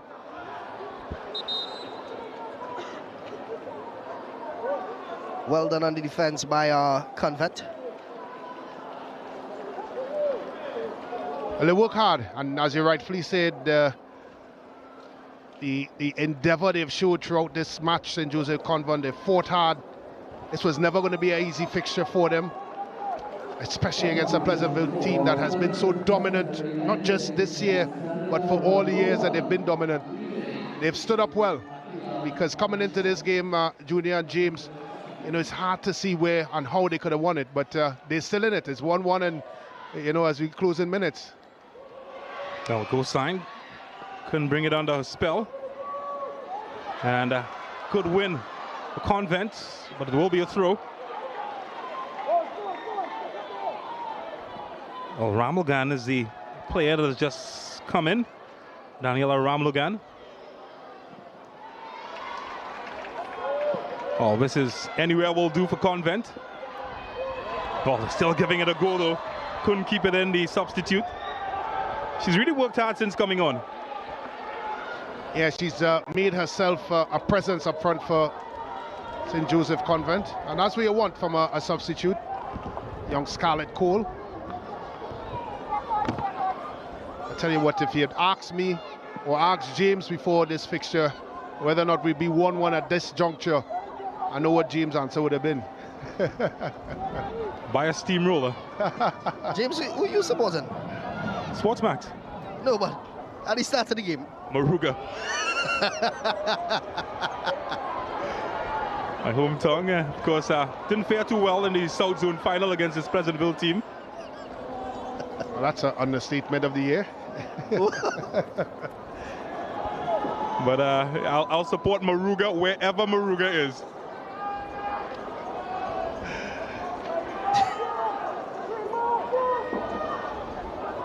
Of course, they won't want to be reminded of the last match. Look at this.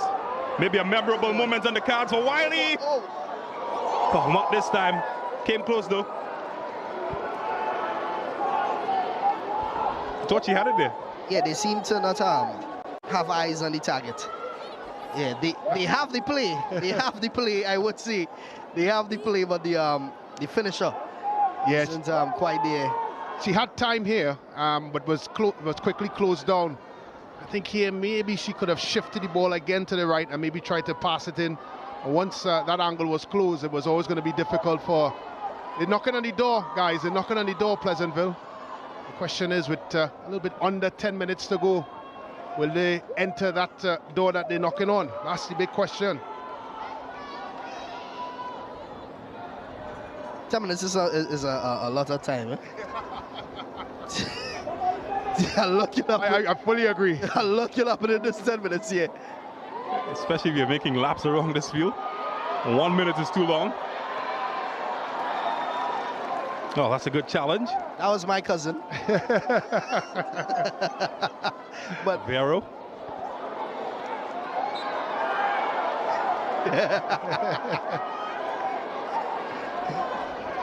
And she's from Moruga. She is from Moruga. I will add to the conversation there. But excellent play by young Scarlett Cole. Excellent play. Well, she's gone past everybody here, Chase. Oh, bodies are on the floor. Just might have been caught by the trailing hand of the defender.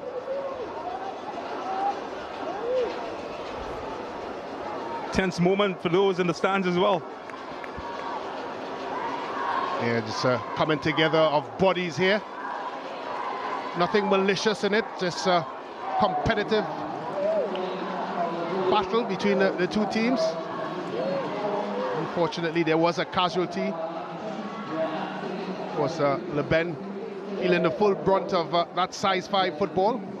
Yeah, the old ball to face. Got a lot of those as a goalkeeper. Yeah, I think we got all our tests. That is a very painful experience. Oh, there we go. Look at the Pleasantville supporters. That's the spirit. Look at the Pleasantville supporters.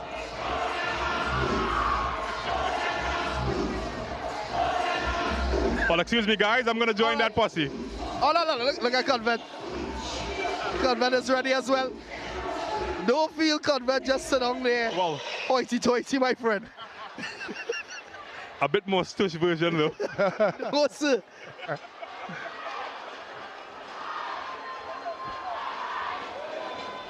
No, play restarted. Oh, just keep it alive exceptionally well. Finds Fortune. Needs some support. Finds it in go sign.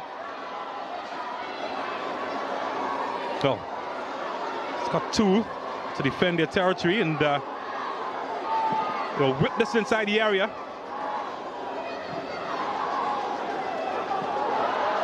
Well, Cole will try to take advantage here. Scarlett Cole. Oh. Well, I tell you what, she met a match in brutal fashion.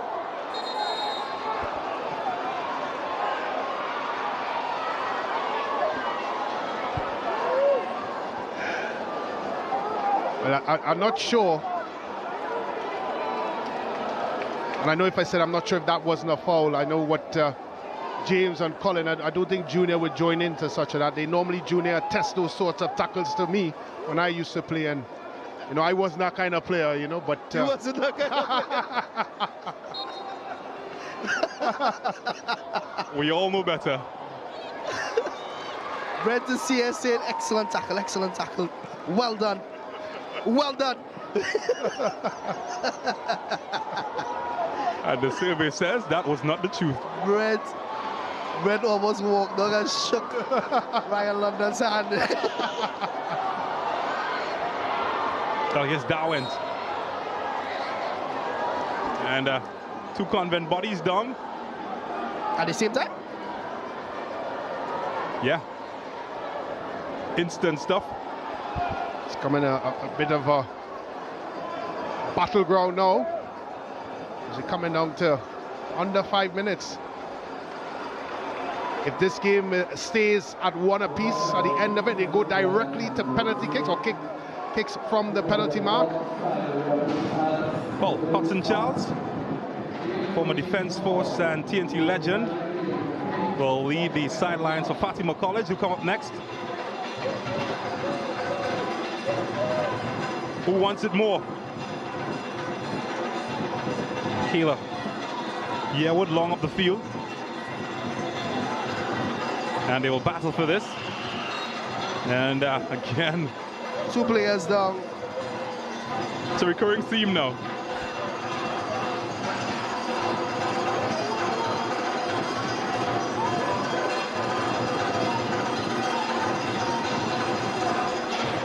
Well, that is Trinidad and Tobago's first Olympic gold medalist. Here's Lee Crawford. Wow. We have the legend here today, boy. At the Ato Golden Stadium.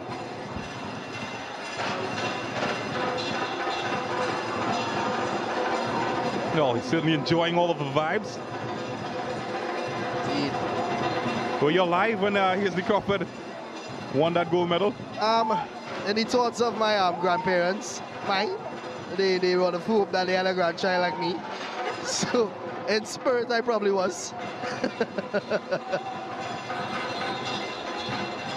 Well, Michaela Yearwood is back on her feet, but they still have a player down. Might be Gittins. Confirm that in a second. It's that time of the game where body act and cramps come into play. Good time though perhaps to have a look at the SportsMax moment. And it is this moment of pure magic. Dancing classes, anybody? The old wiggle, waggle, and through. And that's how you score a goal that gets you into the archives of the SportsMax moment. Nikita goal sign. How about this? Ice skating, everybody. And finish the boot. That was our SportsMax moment.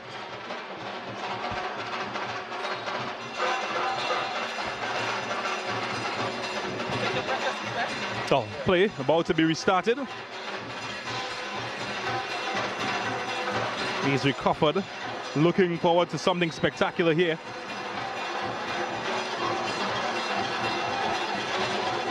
Of course, some good company. Wayne Caesar, long-standing referees official, next to him. And Justin Latapy York, another prominent administrator here in Trinidad and Tobago. And of course, Justin Latapy George, for that matter. By the name, you can tell who he's related to.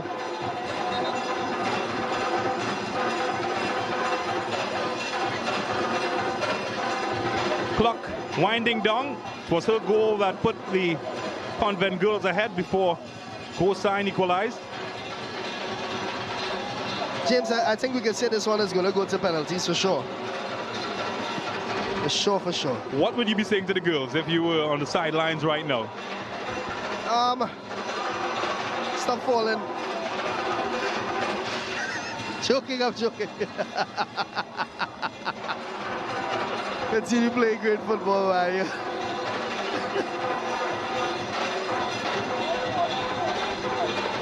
No, we're heading to that point where added on time will come in as Govaya was penalized earlier. So to go sign. Earlier challenges. So as we head to the point where the time expires, and We certainly had a lot of stoppages, so we expect that the added on time will be significant. Who's impressed you so far in this match? I would say Michaela Guerrero. She is your cousin? My cousin. And of course, I think, is it Scarlett Cole? Yeah, I think since she came on the game, she definitely made a difference in the offense of the Convent team. So well done to Scarlett Cole on my side. Look at in action already. Oh, she's done well to keep it in. Is Dowent looking for Cole? Oh, they'll have another chance here. Cole's got time. But there was my cousin waiting for Scarlett Cole. Well done, Guerrero. Might have hurt herself as well.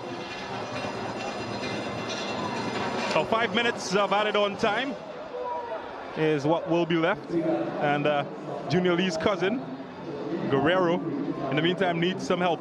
Yeah, wow.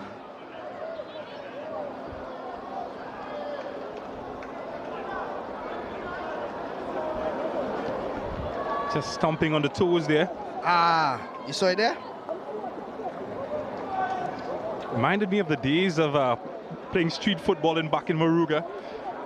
Which one? Yeah, a lot of busted toes back then. Yeah. A lot of busted toes, and it didn't help that the road was a bit uneven. But you played sweat? You sweat any road? Yeah, that was standard. Serrana Road in Belmont. Yeah, that is a rough sweat. That is a rough sweat. That is a rough sweat. Well, we had a drain on both sides of the road. Don't tell me I fall in the gym. Well, many times. We pick a side. I'll tell you how many how many times. Now I had a big one behind the goal. I'm gonna test the authenticity of your road sweat credentials. What was your goalpost made of? It was made of a combination of old fishnet and of course we had some rusty iron. We had a muffler shop next to where we live, so they pieced together and tied things together there. So that's a fancy sweat, Brent. That's a fancy sweat. That's a bourgeois sweat. We use slippers. Slippers or the grass root from the side of the road.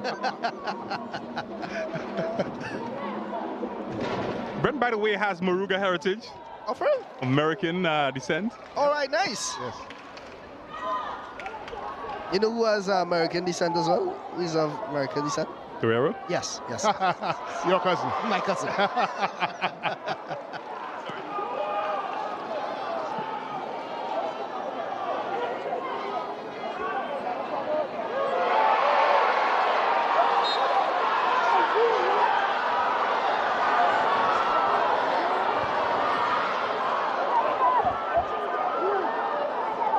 Oh, she didn't like what she saw.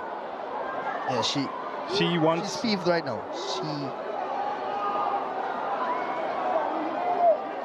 Co-signed with the heavy challenge on our arch nemesis, Dowent.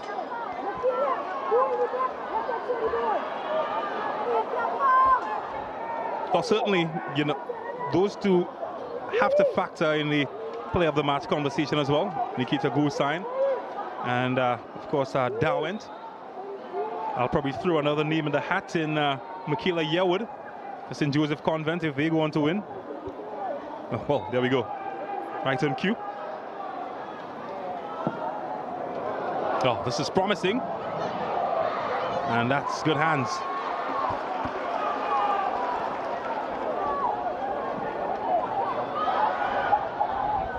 Game increasingly becoming stretched as we head down to the final few seconds. It's crying out for a hero. Well, might find one here. Needs to pick a good pass. And maybe have a shot on her own.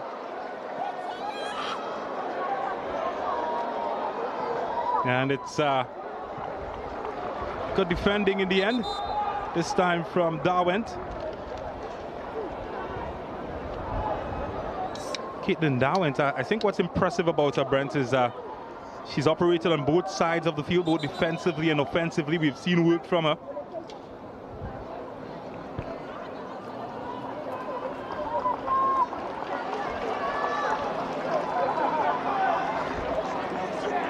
So Wickham in to replace Fortune for the closing few seconds. Close second. It's who, Junior? I'll let you do the honors of player of the match. I already made my pick. And I refuse to hear anything else. Fair enough. That's what you call standing your ground. Oh. Look at her in action there again. School sign. Party chicks, please. She's looking for it. Well, there's a substitute Wickham. Try to give herself some space. It's back to Wiley. In fact, goal sign. Well, can she conjure up something special? Oh boy. For a moment she thought she did.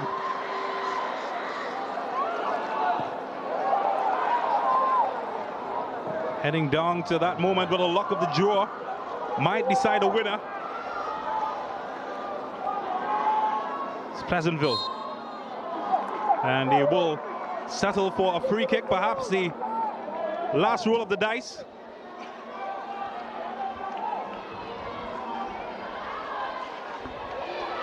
Will she try it from there, James? Junior, will she try to score from there? Well, we saw that goal sign. She actually tried it just now, not too far from there. And what I realized about her, she is indeed a risk taker on the field. I think she's a bit frustrated and knows her capabilities, so she will take the chance. Well, tried to find Wiley on that occasion. Go ahead. Well, where will this end up? And, well, that's not the final whistle just yet. It's a player has gone down from St. Joseph Convent. In fact, the final whistle did creep in, and it will be penalties to decide the Coca-Cola Girls Intercol final. Crystal Sobers has seen enough. Unseparated at the end of 80 minutes. And it will come down to the goalkeepers and the luck of the kicks from the spot. Well, James and Brent, you all saw the entire game. When it comes down to penalty, which team you think? It's a tough one, but I think with Ramuta in goal for Pleasantville, she is a national team goalkeeper. And because of her ability in goal, I will give Pleasantville possibly just that edge to win this one. Of her ability of stopping kicks, not necessarily the kickers on both teams, but Ramuta in particular as the goalkeeper for Pleasantville, I kind of lean my hat towards them. Oh wow! And your cousin. And yes, you know my cousin is there in spirit. Yeah. Even. I think your cousin has all the tools to win this match. But first, let's have a look back at the last 80 minutes of action. It has wowed. It has swanted, and it was Convent took the lead. Darwent expected to be one of the stars, forcing a save from Ramuta. And look at this, Philip with the follow-up, and that was 1-0. And then later on, it was the dancing show of goal sign. Oh, look at this, the old fancy feet, the wiggle waggle, and oh, she just snuggled that one in at the first post. Now that was 1-1. Both stars living up to their top billing coming into this one. That was the halftime score. Then later, more of the Ramuta show. Maybe a gift here. And, well, Fortune, let's just say, didn't have the fortune of finding the net. And then later on, again crafted by Ramuta. Not well held by the goalkeeper. This time, Fortune again, not living up to what the name suggests. And then more from Ramuta. You felt perhaps this was the moment of the match. Well, one of them. And as much as she waved that magic wand, just couldn't find a way through. Did everything right, showing immense skill, strength, and perhaps you thought this was the moment. Certainly was close, she knew it. And for all of her magic tricks couldn't find a way to make the scoreline disappear. As we look at the numbers, and well, it is a one-way street when it comes to shots. Pleasantville leading on that count. Fouls, well, quite even as well. Yellow cards, pretty similar. Corners dominated by Pleasantville. Runs into the area. Pleasantville as well. Hefty 8-4 margin leading that category.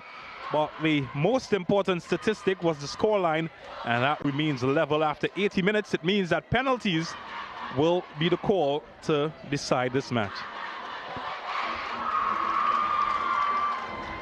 Coach Junior?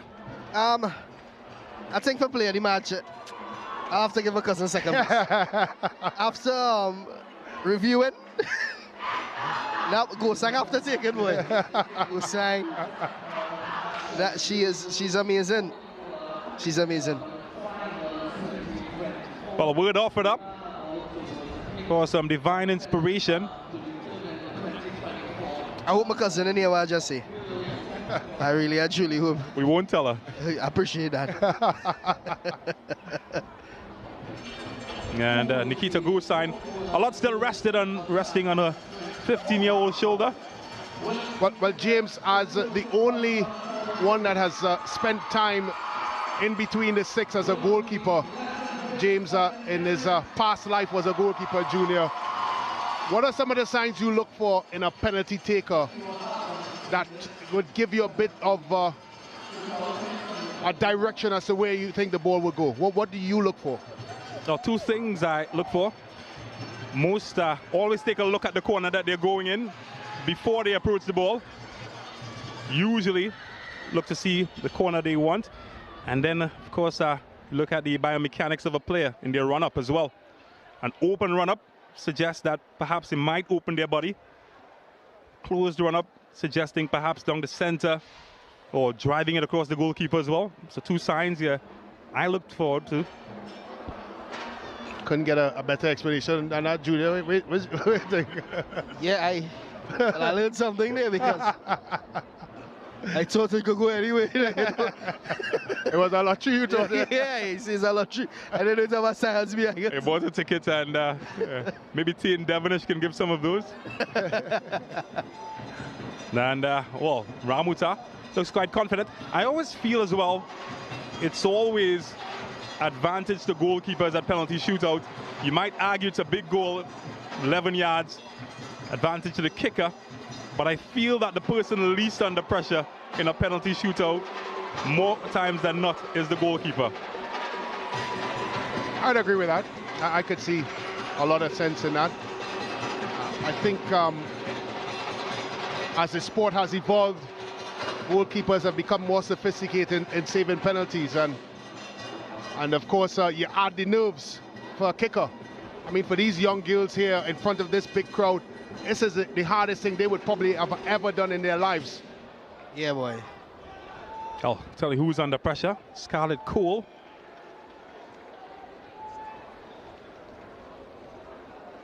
Rory Gittins, in fact, will be the first kicker. And chance to put Convent ahead. And she takes it. This one's in.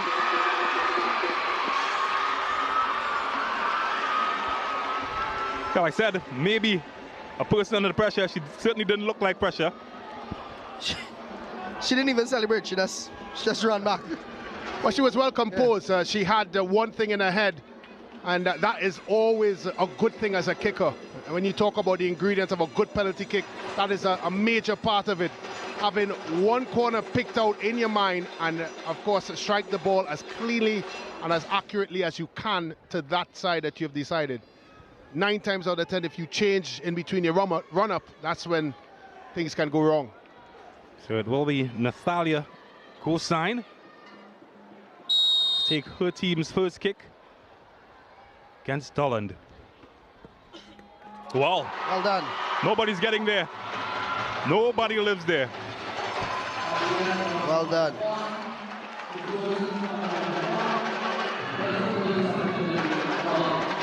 Nothing much Dolland could do, but perhaps admire the kick. Talk about the junior. Well, I will talk about the keepers. The goalkeepers went to the correct direction, I would say. but just slightly off, allowing the goal to be scored. Well, gentlemen, of course, goalkeeper Ramuta has certainly shown her national ability. Can't she show it here? Well, that's a good kick. Excellent.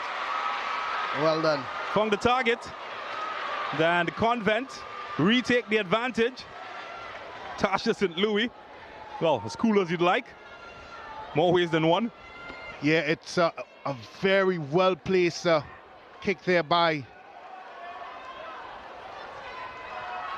And, of course, despite the experience of Ramuta, the national goalkeeper, she just couldn't get there. And sometimes, gentlemen, when a kick is placed so well, goalkeepers, despite all of the good advice that James would have given before, sometimes you just have to put your hand up and say, congratulations to the kicker. Captain Wiley. Level. Well done. Well done. We've seen some good kicks so far. I tell you what, we have witnessed a lot of penalty kicks, both from the boys and the girls, James, and this so far has been right up there. Look at this for calmness. Oh my. Accuracy. And of course, being able to be technically right. And that's the Captain Wiley. Of course, and now, this is the person you would want on the ball, wouldn't it, really? Oh. Star player, Caitlin Darwent, El Capitan, chance to put her team ahead. Without fail. Ah, boy. Corner of the net there. She had a little fake there, you saw it? A little stutter. Look. Well done. Yeah, when you talked about some of the stuff that you mentioned, James, with the biomechanics of the body and movement, it was very difficult to figure that out because, as mentioned there was a little bit of trickery in her approach, Darwin, and was able to place that in the right corner. It's been very well done by the girls so far. Sherwood. Oh, good save. Kept out. The door open now for Convent.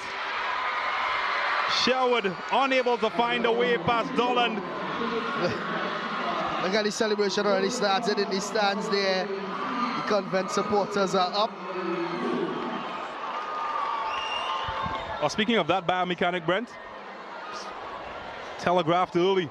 Yeah, and again, we go back to the body positioning and, of course, when you set yourselves up with just 2 steps before you kick the ball, it's very difficult to hit across your body. And certainly that gave a lot of suggestions to Dollar, and she accepted it. Yeah, Wood certainly has a chance to give the team the advantage, and she has done it. Well, talk about putting a foot in for woman of the game. She wants it, her team wants it, and just might have it.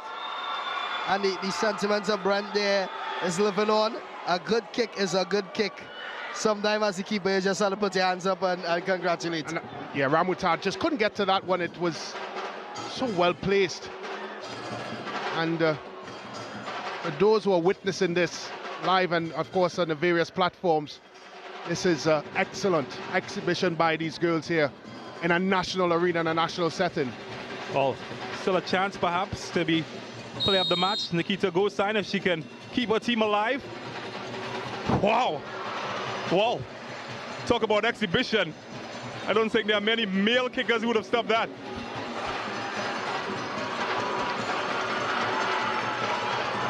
Well, this is the shot here that will decide what's going to happen now. And of course,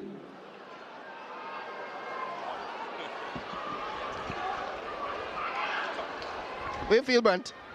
It's a tight one, and of course Cole has come on and certainly done her school very, very proud. Well, if she scores, it's all over. Here is Scarlett Cole for glory. And glory will go to St. Joseph's Convent. The indomitable juggernaut has been defeated. And St. Joseph Convent, well, they have done what many have failed to do against Pleasantville Secondary. And well, you all know who I was supporting. We did so great today. As you all know, my daughter goes to Convent. I am so proud of this team.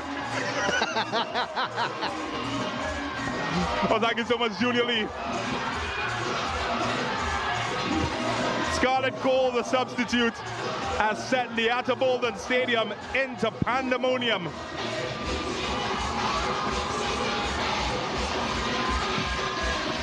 A spirited contest written off by many at the start of this contest. But boy, has she placed tears in the eyes of Pleasantville Secondary. And the fans, well, they've enjoyed what they've just seen. She's done her best. Nikita Gosine, all that she could have done. But it was this young woman, Phillip, started it with the opening goal of the match. And, well, she will celebrate with her fans. Glory firmly in the grasp of St. Joseph Convent. Agony, the portion of Pleasantville Secondary.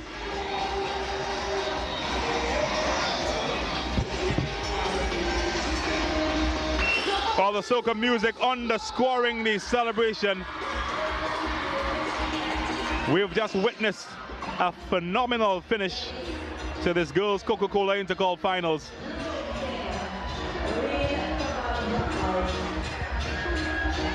I'll tell you what, they're going to be celebrating long into the evening.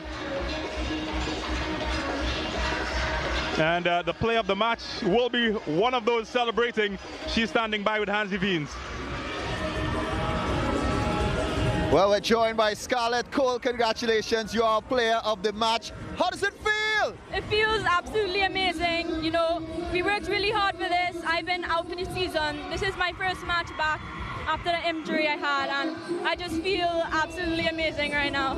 Well, congratulations to you. Go celebrate with your team. Liu Chin has the coaches. Thank you, Hans. Well, coach, unfortunately, you hear me? Unfortunately, it wasn't to be today, but a great performance from your girls. How proud are you of them? At the end of the day, that's football. Yeah. The game was a tight game. Both teams were tactically sound. Yeah. And at the end of the day, we went into penalty shootouts, and congrats to St. Joseph Convent. Enough chances to power the game. Enough chances. Enough chances. Yeah. And when they don't take a chances, these are things that happen in knockout football. Yeah, well, coach, all the best going forward. Hard luck today, but take care and all the best for next season. All right, blessings. Yeah. Coach, of course, the victorious coach. First and foremost, congratulations. Big win for you all today. How are you feeling? I'm very excited, overwhelmed. I thought the girls, they really worked hard for this. We played throughout the tournament, and all we wanted is just to become a national champion. Yeah. And we are grateful for it. We give it all back to the Almighty. And what does this do for the confidence of the girls? What does this do for the confidence of the girls and the school in general? Our confidence was most high. You know, I encourage the girls to give themselves a boost. You are the one to have that confidence to play out there. You know, as much as I can give you the confidence, you need to give yourself that confidence. Yeah. And finally, what do you think won the girls the game today?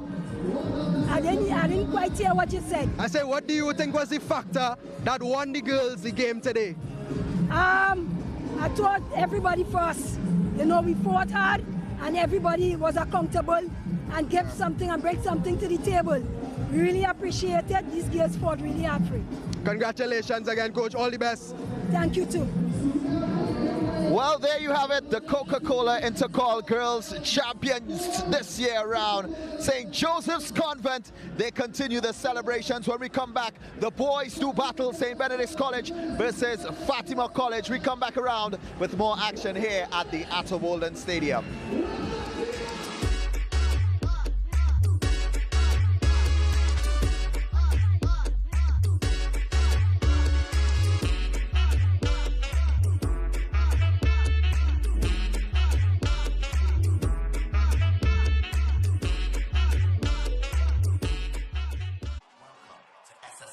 That broadcast was brought to you by Carib Malta, 0.0% alcohol. It's the way we play.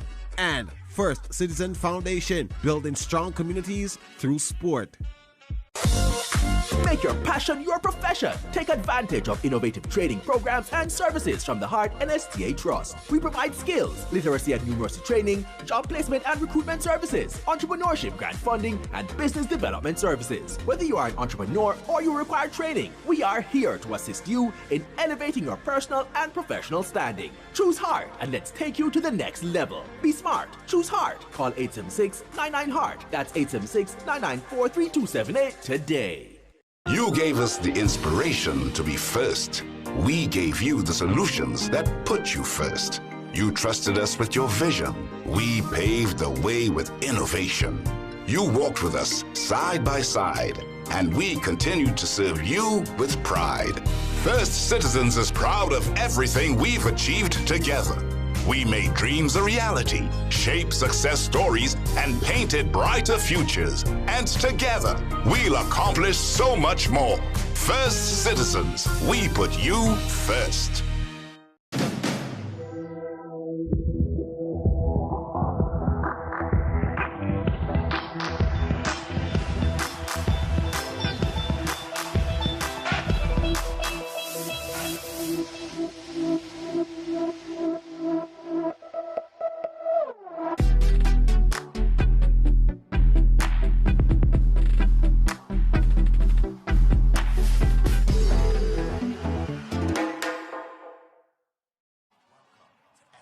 This broadcast is brought to you by Carib Malta, 0.0% alcohol. It's the way we play. And First Citizen Foundation, building strong communities through sport.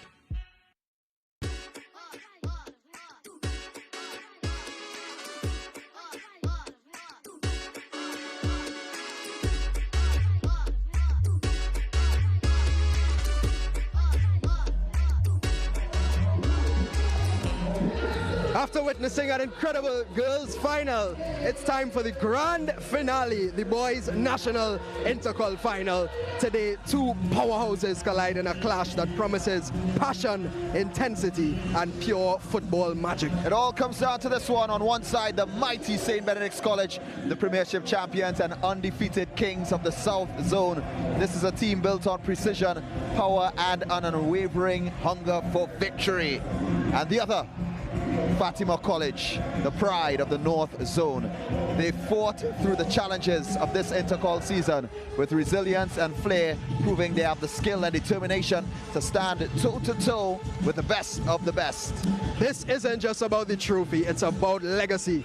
It's about two schools giving everything they've got for the glory of becoming national intercall champions. Well, definitely for St. Benedict's is a chance to cement their place in history as the ultimate undefeated champion. For Fatima, it's an opportunity to rise as the undergrounds and claim the crown. Two champions, one title. Brent Sancho as the coaches.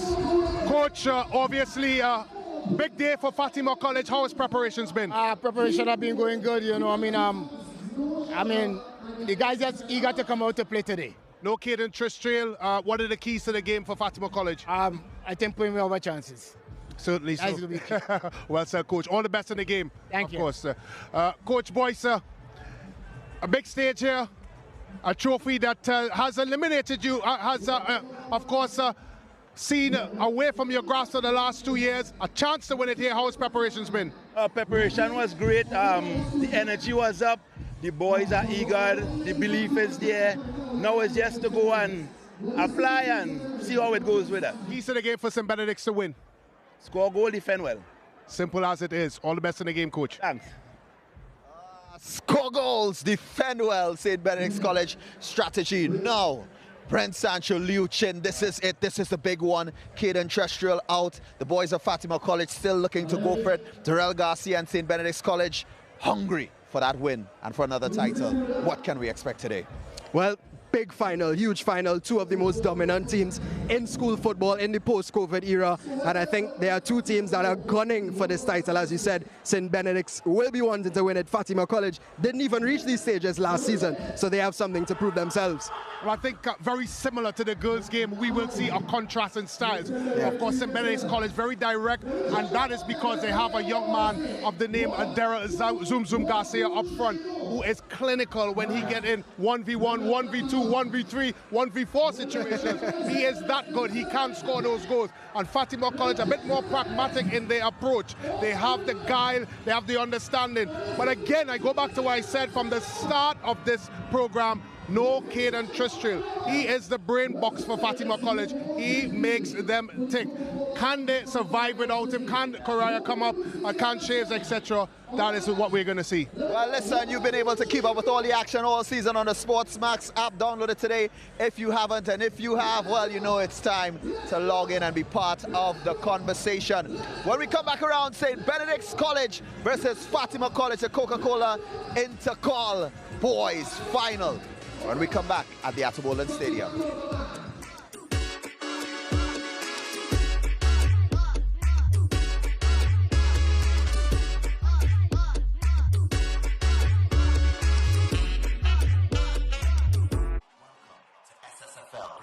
You're watching coverage of Secondary Schools Football League, brought to you by Carib Malta, 0.0% alcohol. It's the way we play. And First Citizen Foundation, building strong communities through sport.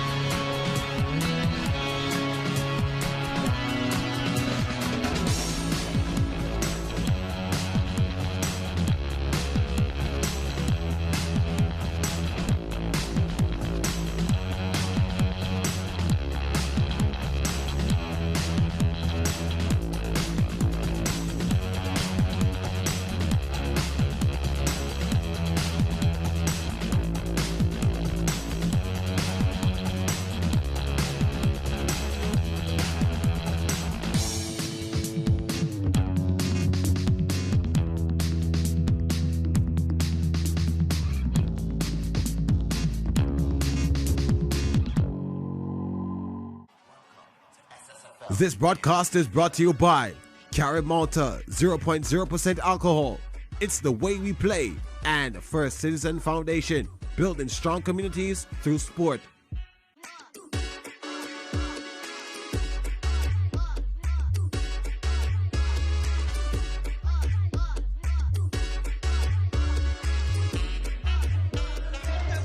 Well, the scene is set, the grass is green, the sky is blue. And we welcome you to the Atabolan Stadium, the home of the National Intercall Finals. St. Benedict's College coming up against Fatima in a battle.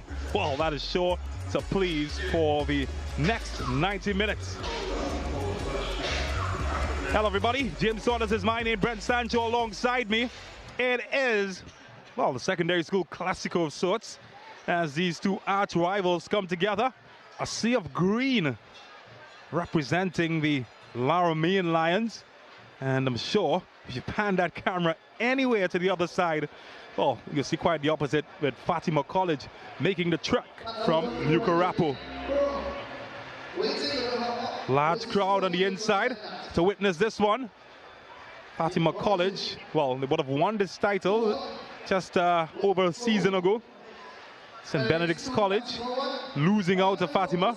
And then 2 years back, you think of St. Benedict's College winning the league title, but failing to get the intercall. This year, they'll be hoping to double up. Oh, there's Junior Lee, back to his old tricks, as he gets the fans in on the mix. And, well, speaking of the fans, Brent, the fans certainly come out to support this grand final today. Yeah, it's always good to see so many varying supporter groups at the Atabolan Stadium.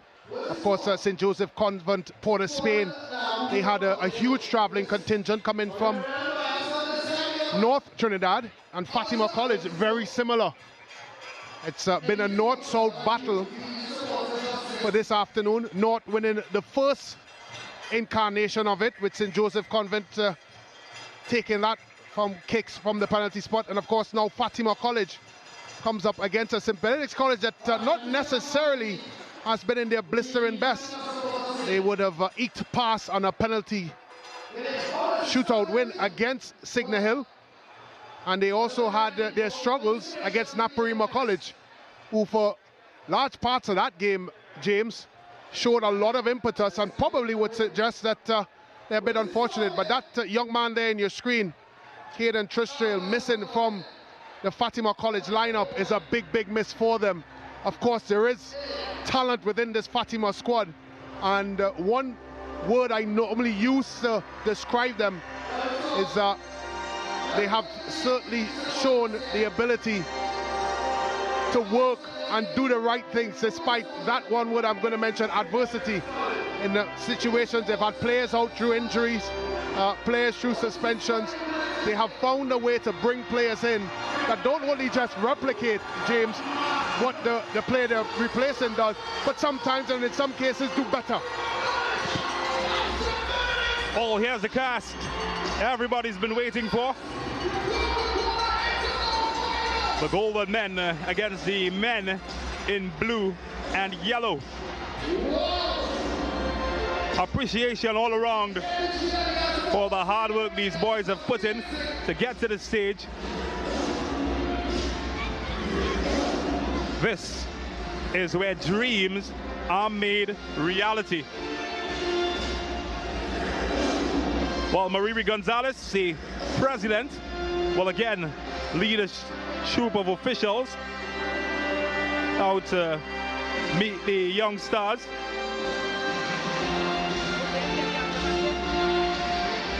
And he will be supported this time by Maritza Balak, marketing manager at Coca-Cola, Robert Paris, who is the mayor of San Fernando, Jefferson Riggs in the fancy jacket, if you may, third vice president of the TTFA. Just behind John Thatcher, acting curriculum director of Ministry of Education, Mr. Ephraim Surratt, former NGA's president and vice president of the TTFA, and of course Kerry Gibbons here at SportsMax. He is the executive producer and the head creative production manager, and Ezekiel Sicharan brings up the rear as the first vice president of the secondary school football. Well, those flags are going to be waving high as Darrell Garcia, the man everybody's spoken so highly about this season, well, a lot expected on his shoulders today, gets a hug from the president. All the conspiring minds, Randolph Boyce and company. What will they conspire together to get their boys the edge against the boys from Mukarapu? Hudson Charles, wily old fox, he's been there, he's done it. Was part of Trinidad and Tobago's first CONCACAF Champions League winning team. Did score a goal in that contest. Was part of the indomitable Defense Force team of the early 90s, and now stamping his credentials as a coach of Fatima College. Well, let's meet the officials. Quincy Williams will carry the whistle. Caleb Wales, who was at the FIFA World Cup, will be alongside him, together with Ainsley Rochard. And Nikolai Nyron will act as the fourth official.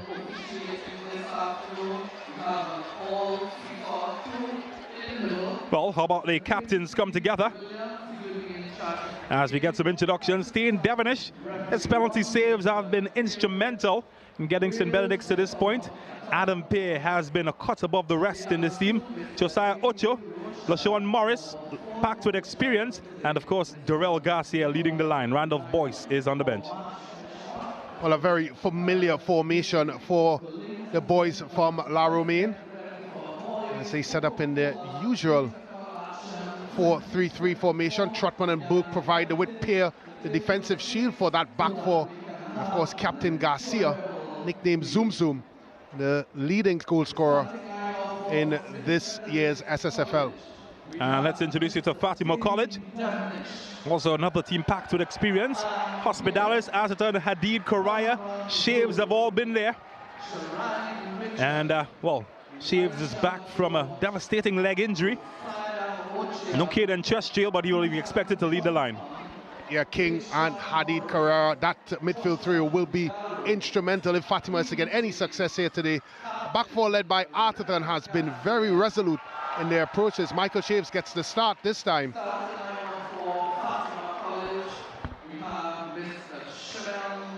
Well, what will the next 90 minutes present? Your guess is as good as mine. Well, their powers combine, and they will hope that it will be enough to get them past the Laramie Lions.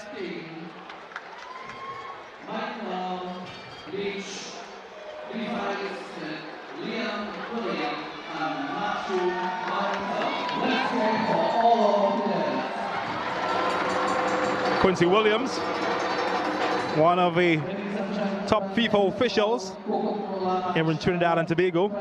So Crystal Sobers take charge of the girls' finals. Quincy Williams, cricketer, part-time cricketer in his spare time, will be the main official for this fixture.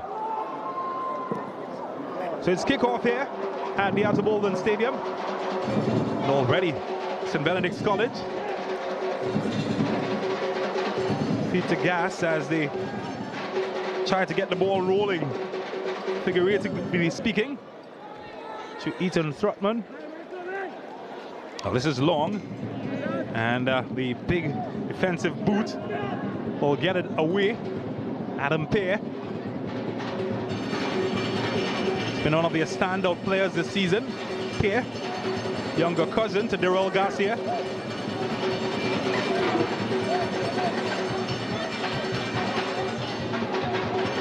Hakeem James.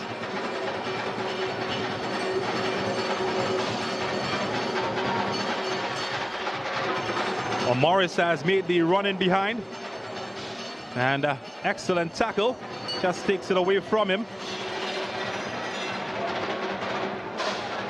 Both teams know each other quite well, having faced each other in competition over the past few years. How about this man? Been the talk of the tongue this season, well, for more reasons than one. In terms of his goal-scoring prowess, well, definitely no one can take that away from him. Oh, they've packed the area. 7 to aim at from St. Benedict's, maybe a handball. And, well, that's well defended from Fatima. Look, Koraya just wiggling out of pressure. And there's Levi Smith. Trying to get Shaves going. And it will be back with St. Benedict's and Trotman. And that's excellent piece of defending. Well, has stayed alive. I thought for a moment it might have gone out into touch. Here. Well, he's not going to score from there. And the score remains as is. Good time to bring Brent Sancho in on the conversation. Wonderful atmosphere, Brent. Big occasion. Yeah, terrific atmosphere at the Outer Bolden Stadium. Pitch is still in very good condition. It's still a bit dry out there, so you'd see players probably tripping over the ball in one or two occasions. But albeit is in good nick, as you rightfully said, James, it is a big occasion for both schools, both sets of players. And when you work hard in the preseason, you have goals that you set as a player, as a team. And this is one of them, to win in these sorts of environments, to win in this sort of platform. And of course, despite whatever challenges that you come into this game with, you have to find a way to win. And that's what lifting trophies is all about. Being able to find ways to win an encounter, win your individual battles, win possession and do things that will get you over the line. And I'm very sure both sets of coaches and both sets of players, for that matter, is well aware of that. There's fine margins between a defeat and a victory. And in those fine margins, there's a ton load of ingredients. And those ingredients today, James, will certainly decide who walks away with this year's edition of the Coca-Cola Boys Intercal Series. Well, they've swung some space in behind here. Certainly aggressive in retaking possession. St. Benedict's here. Oh, sent his man for drinks, and not for the first time he's had a shot from distance. This time finding the target.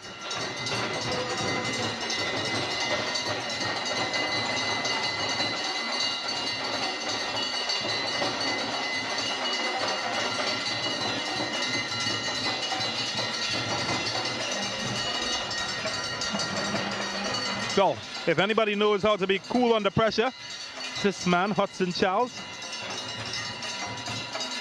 has led this team to titles before. Still has a significant core of that team. Last won secondary school title with him.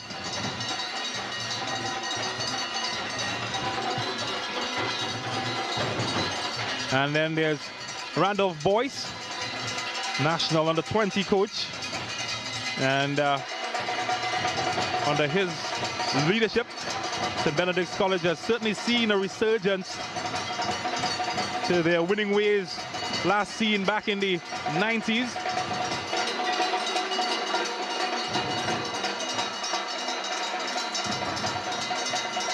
What are the keys, you think, for success for either of these teams? Well, both teams will have very distinct, different approaches in the way their game module is, James. And I think the team that is able to exert their game plan, the better will win, obviously.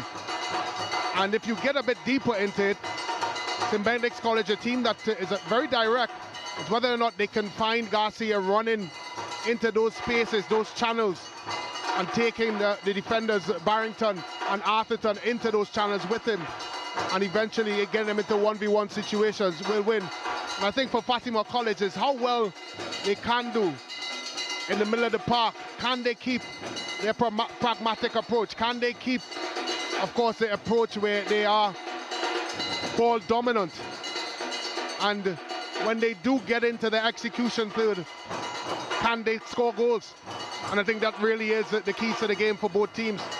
It's certainly going to have its very intriguing individual battles in and around the game, like any other good footballing fixture. But again, I go back to the fact that these sorts of games are always won in a moment of brilliance or a moment of madness. Well, here's a moment of madness. Jedediah King trying to get in on the back of Josiah Ocho. And, well, let's just see. Didn't end too well for him.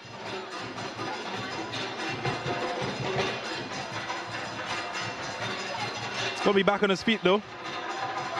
And, well, Mike Grayson, Sean Best among the crowd. Of course, they've been around the block. Think of St. Augustine Secondary. And you also think has been around the secondary school circle. Most known for their time at St. Augustine, I would say.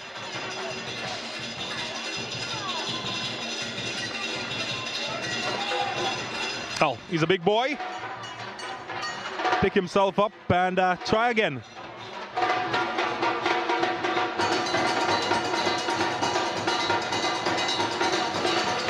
And it will restart with Johanse Artisan. Been one of their top players this season.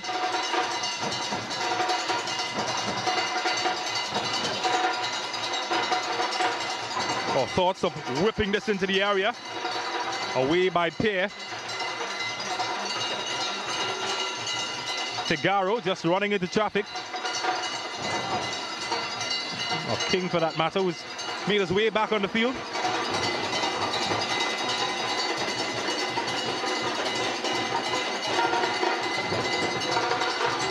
Garcia trying to whip it around the corner. Well, Trotman might still find a way in. And they will settle for a throw.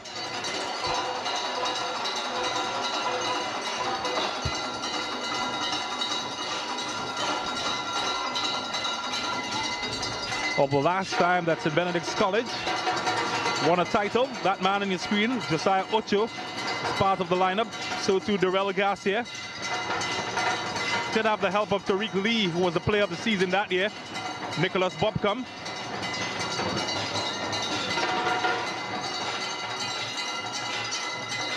We left this younger pair to pick up where they left off. Well, they've done well to come out of pressure. Fatima. It's Gooding.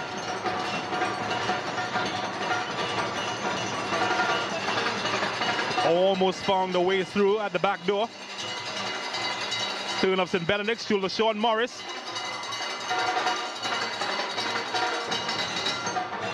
Here does well to find Trotman.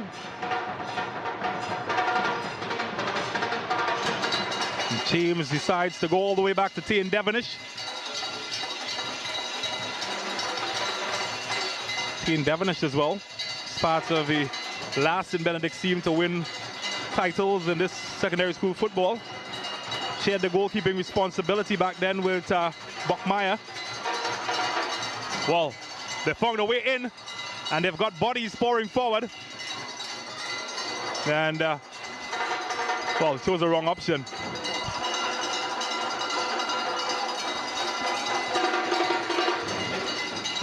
Space on the inside. Hadid. Michael Shaves will get in again. Well, something special needed. That wasn't it.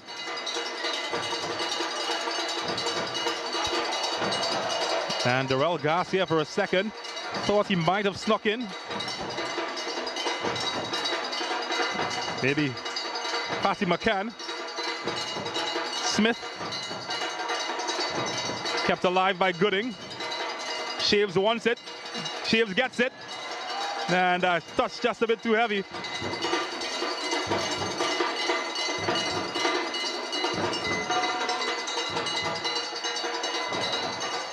It's been frenetic, the start. Yeah, good tempo to the game. It's certainly a lot of endeavor on both teams and desire to win this match.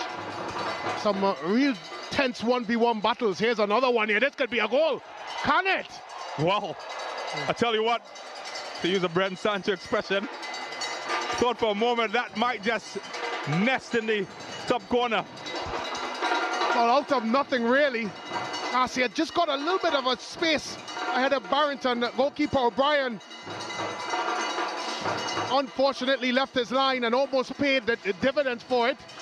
Negative dividends that would have been, because he had no business being that far out of his goal. And we've seen Garcia in those sorts of situations before, James, and he's quite deadly in them. Here he comes again. As Trotman for support. And this time his touch just taking him outside of the regulation area. Oh, he's quick.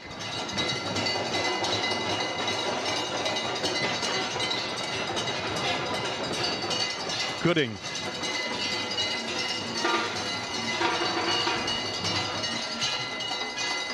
Searching for Smith.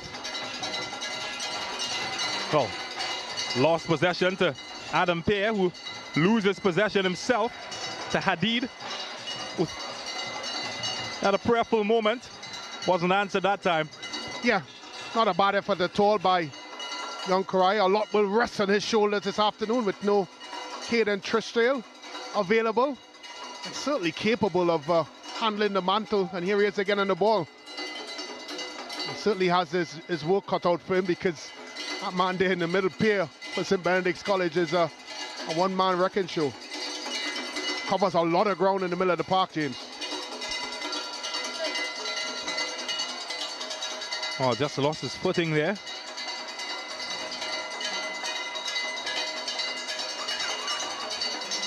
Punching it forward. Ball. Gone past everybody.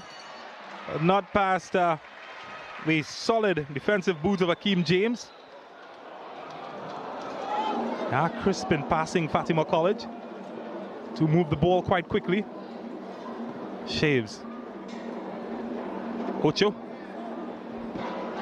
Couldn't find a way through for Elijah George, who was steaming forward.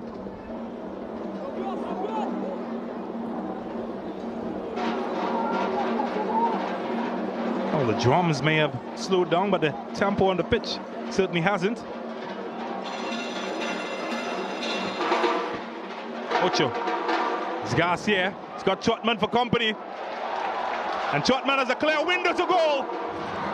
And tried to take it first time. Only found the goalkeeper.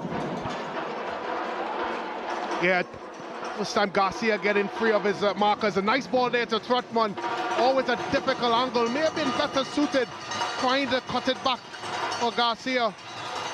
Just ended up not being able to hit the target. Game starting to open up a bit. Both teams are expressing themselves and have warmed up to the challenge. Been very pleasing in the eye so far, James. Certainly has been. Not even Picasso could have painted a better picture. Oh, Shaves again. So nifty on the turn. Was out for almost a year. It's a broken leg, Michael Shaves. Unfortunately for him, just after making his international cap. Well, here's Darrell Garcia. And he's found a way in. How do you stop a goal threat? Well, you can't. If his name is Darrell Garcia, and the St. Benedict fans, they know it. That is a cold finish. Yeah, we talked about how dangerous this young man is. Certainly onside there. Fatima defenders asking the questions. Peeled off the back of defender Barrington. Not the best of first touch, but you have to give credit with the finish, because he knew exactly where he wanted to place that ball. Not the cleanest of first touch, but it doesn't matter when you have a second touch that puts the ball into the back of the net, and it's 1-0 to St. Benedict's College. Well, his name will be written in the headlines if the Laramie Lions can go on to capitalize on this early advantage. And, well, the star man living up to his billing. Darrell Garcia. Got a yellow card for his troubles, by the way. Don't know, Brent. I don't know how I feel about giving players yellow cards, penalizing them for celebrations. Of course, there's excessive celebrations, but well, I don't agree with it. if that's the question, whether or not the yellow card was given, I don't agree with it. I think it's a silly law. It really is. It takes away from the passion of the game. Of course, no yellow card was given in this instance. However, the fact that it is normally given for goal celebrations, I think is absolutely ridiculous. And it's probably made by people that has probably never played the sport and probably never scored a goal in their lives. I think the best part for me growing up, looking at celebrations, think of the Cameroonians, the Brazilians, was almost as good as the goals. Everyone jostling another former TNT international. Well, here's Morris. Was known for his celebrations as well. And they look up for it, don't they? The Benedict's College. They seem to have that little zip in their steps that is required to win these sorts of nights. But you just feel that Fatima College can turn it up another gear or two. That's why this encounter is such an interesting one. Now that should be handled easily by Tane Devonish.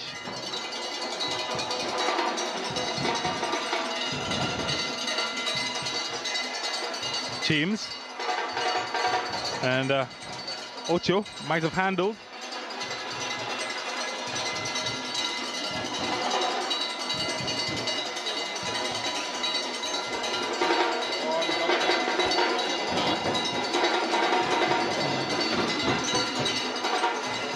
Pair Intercepts well.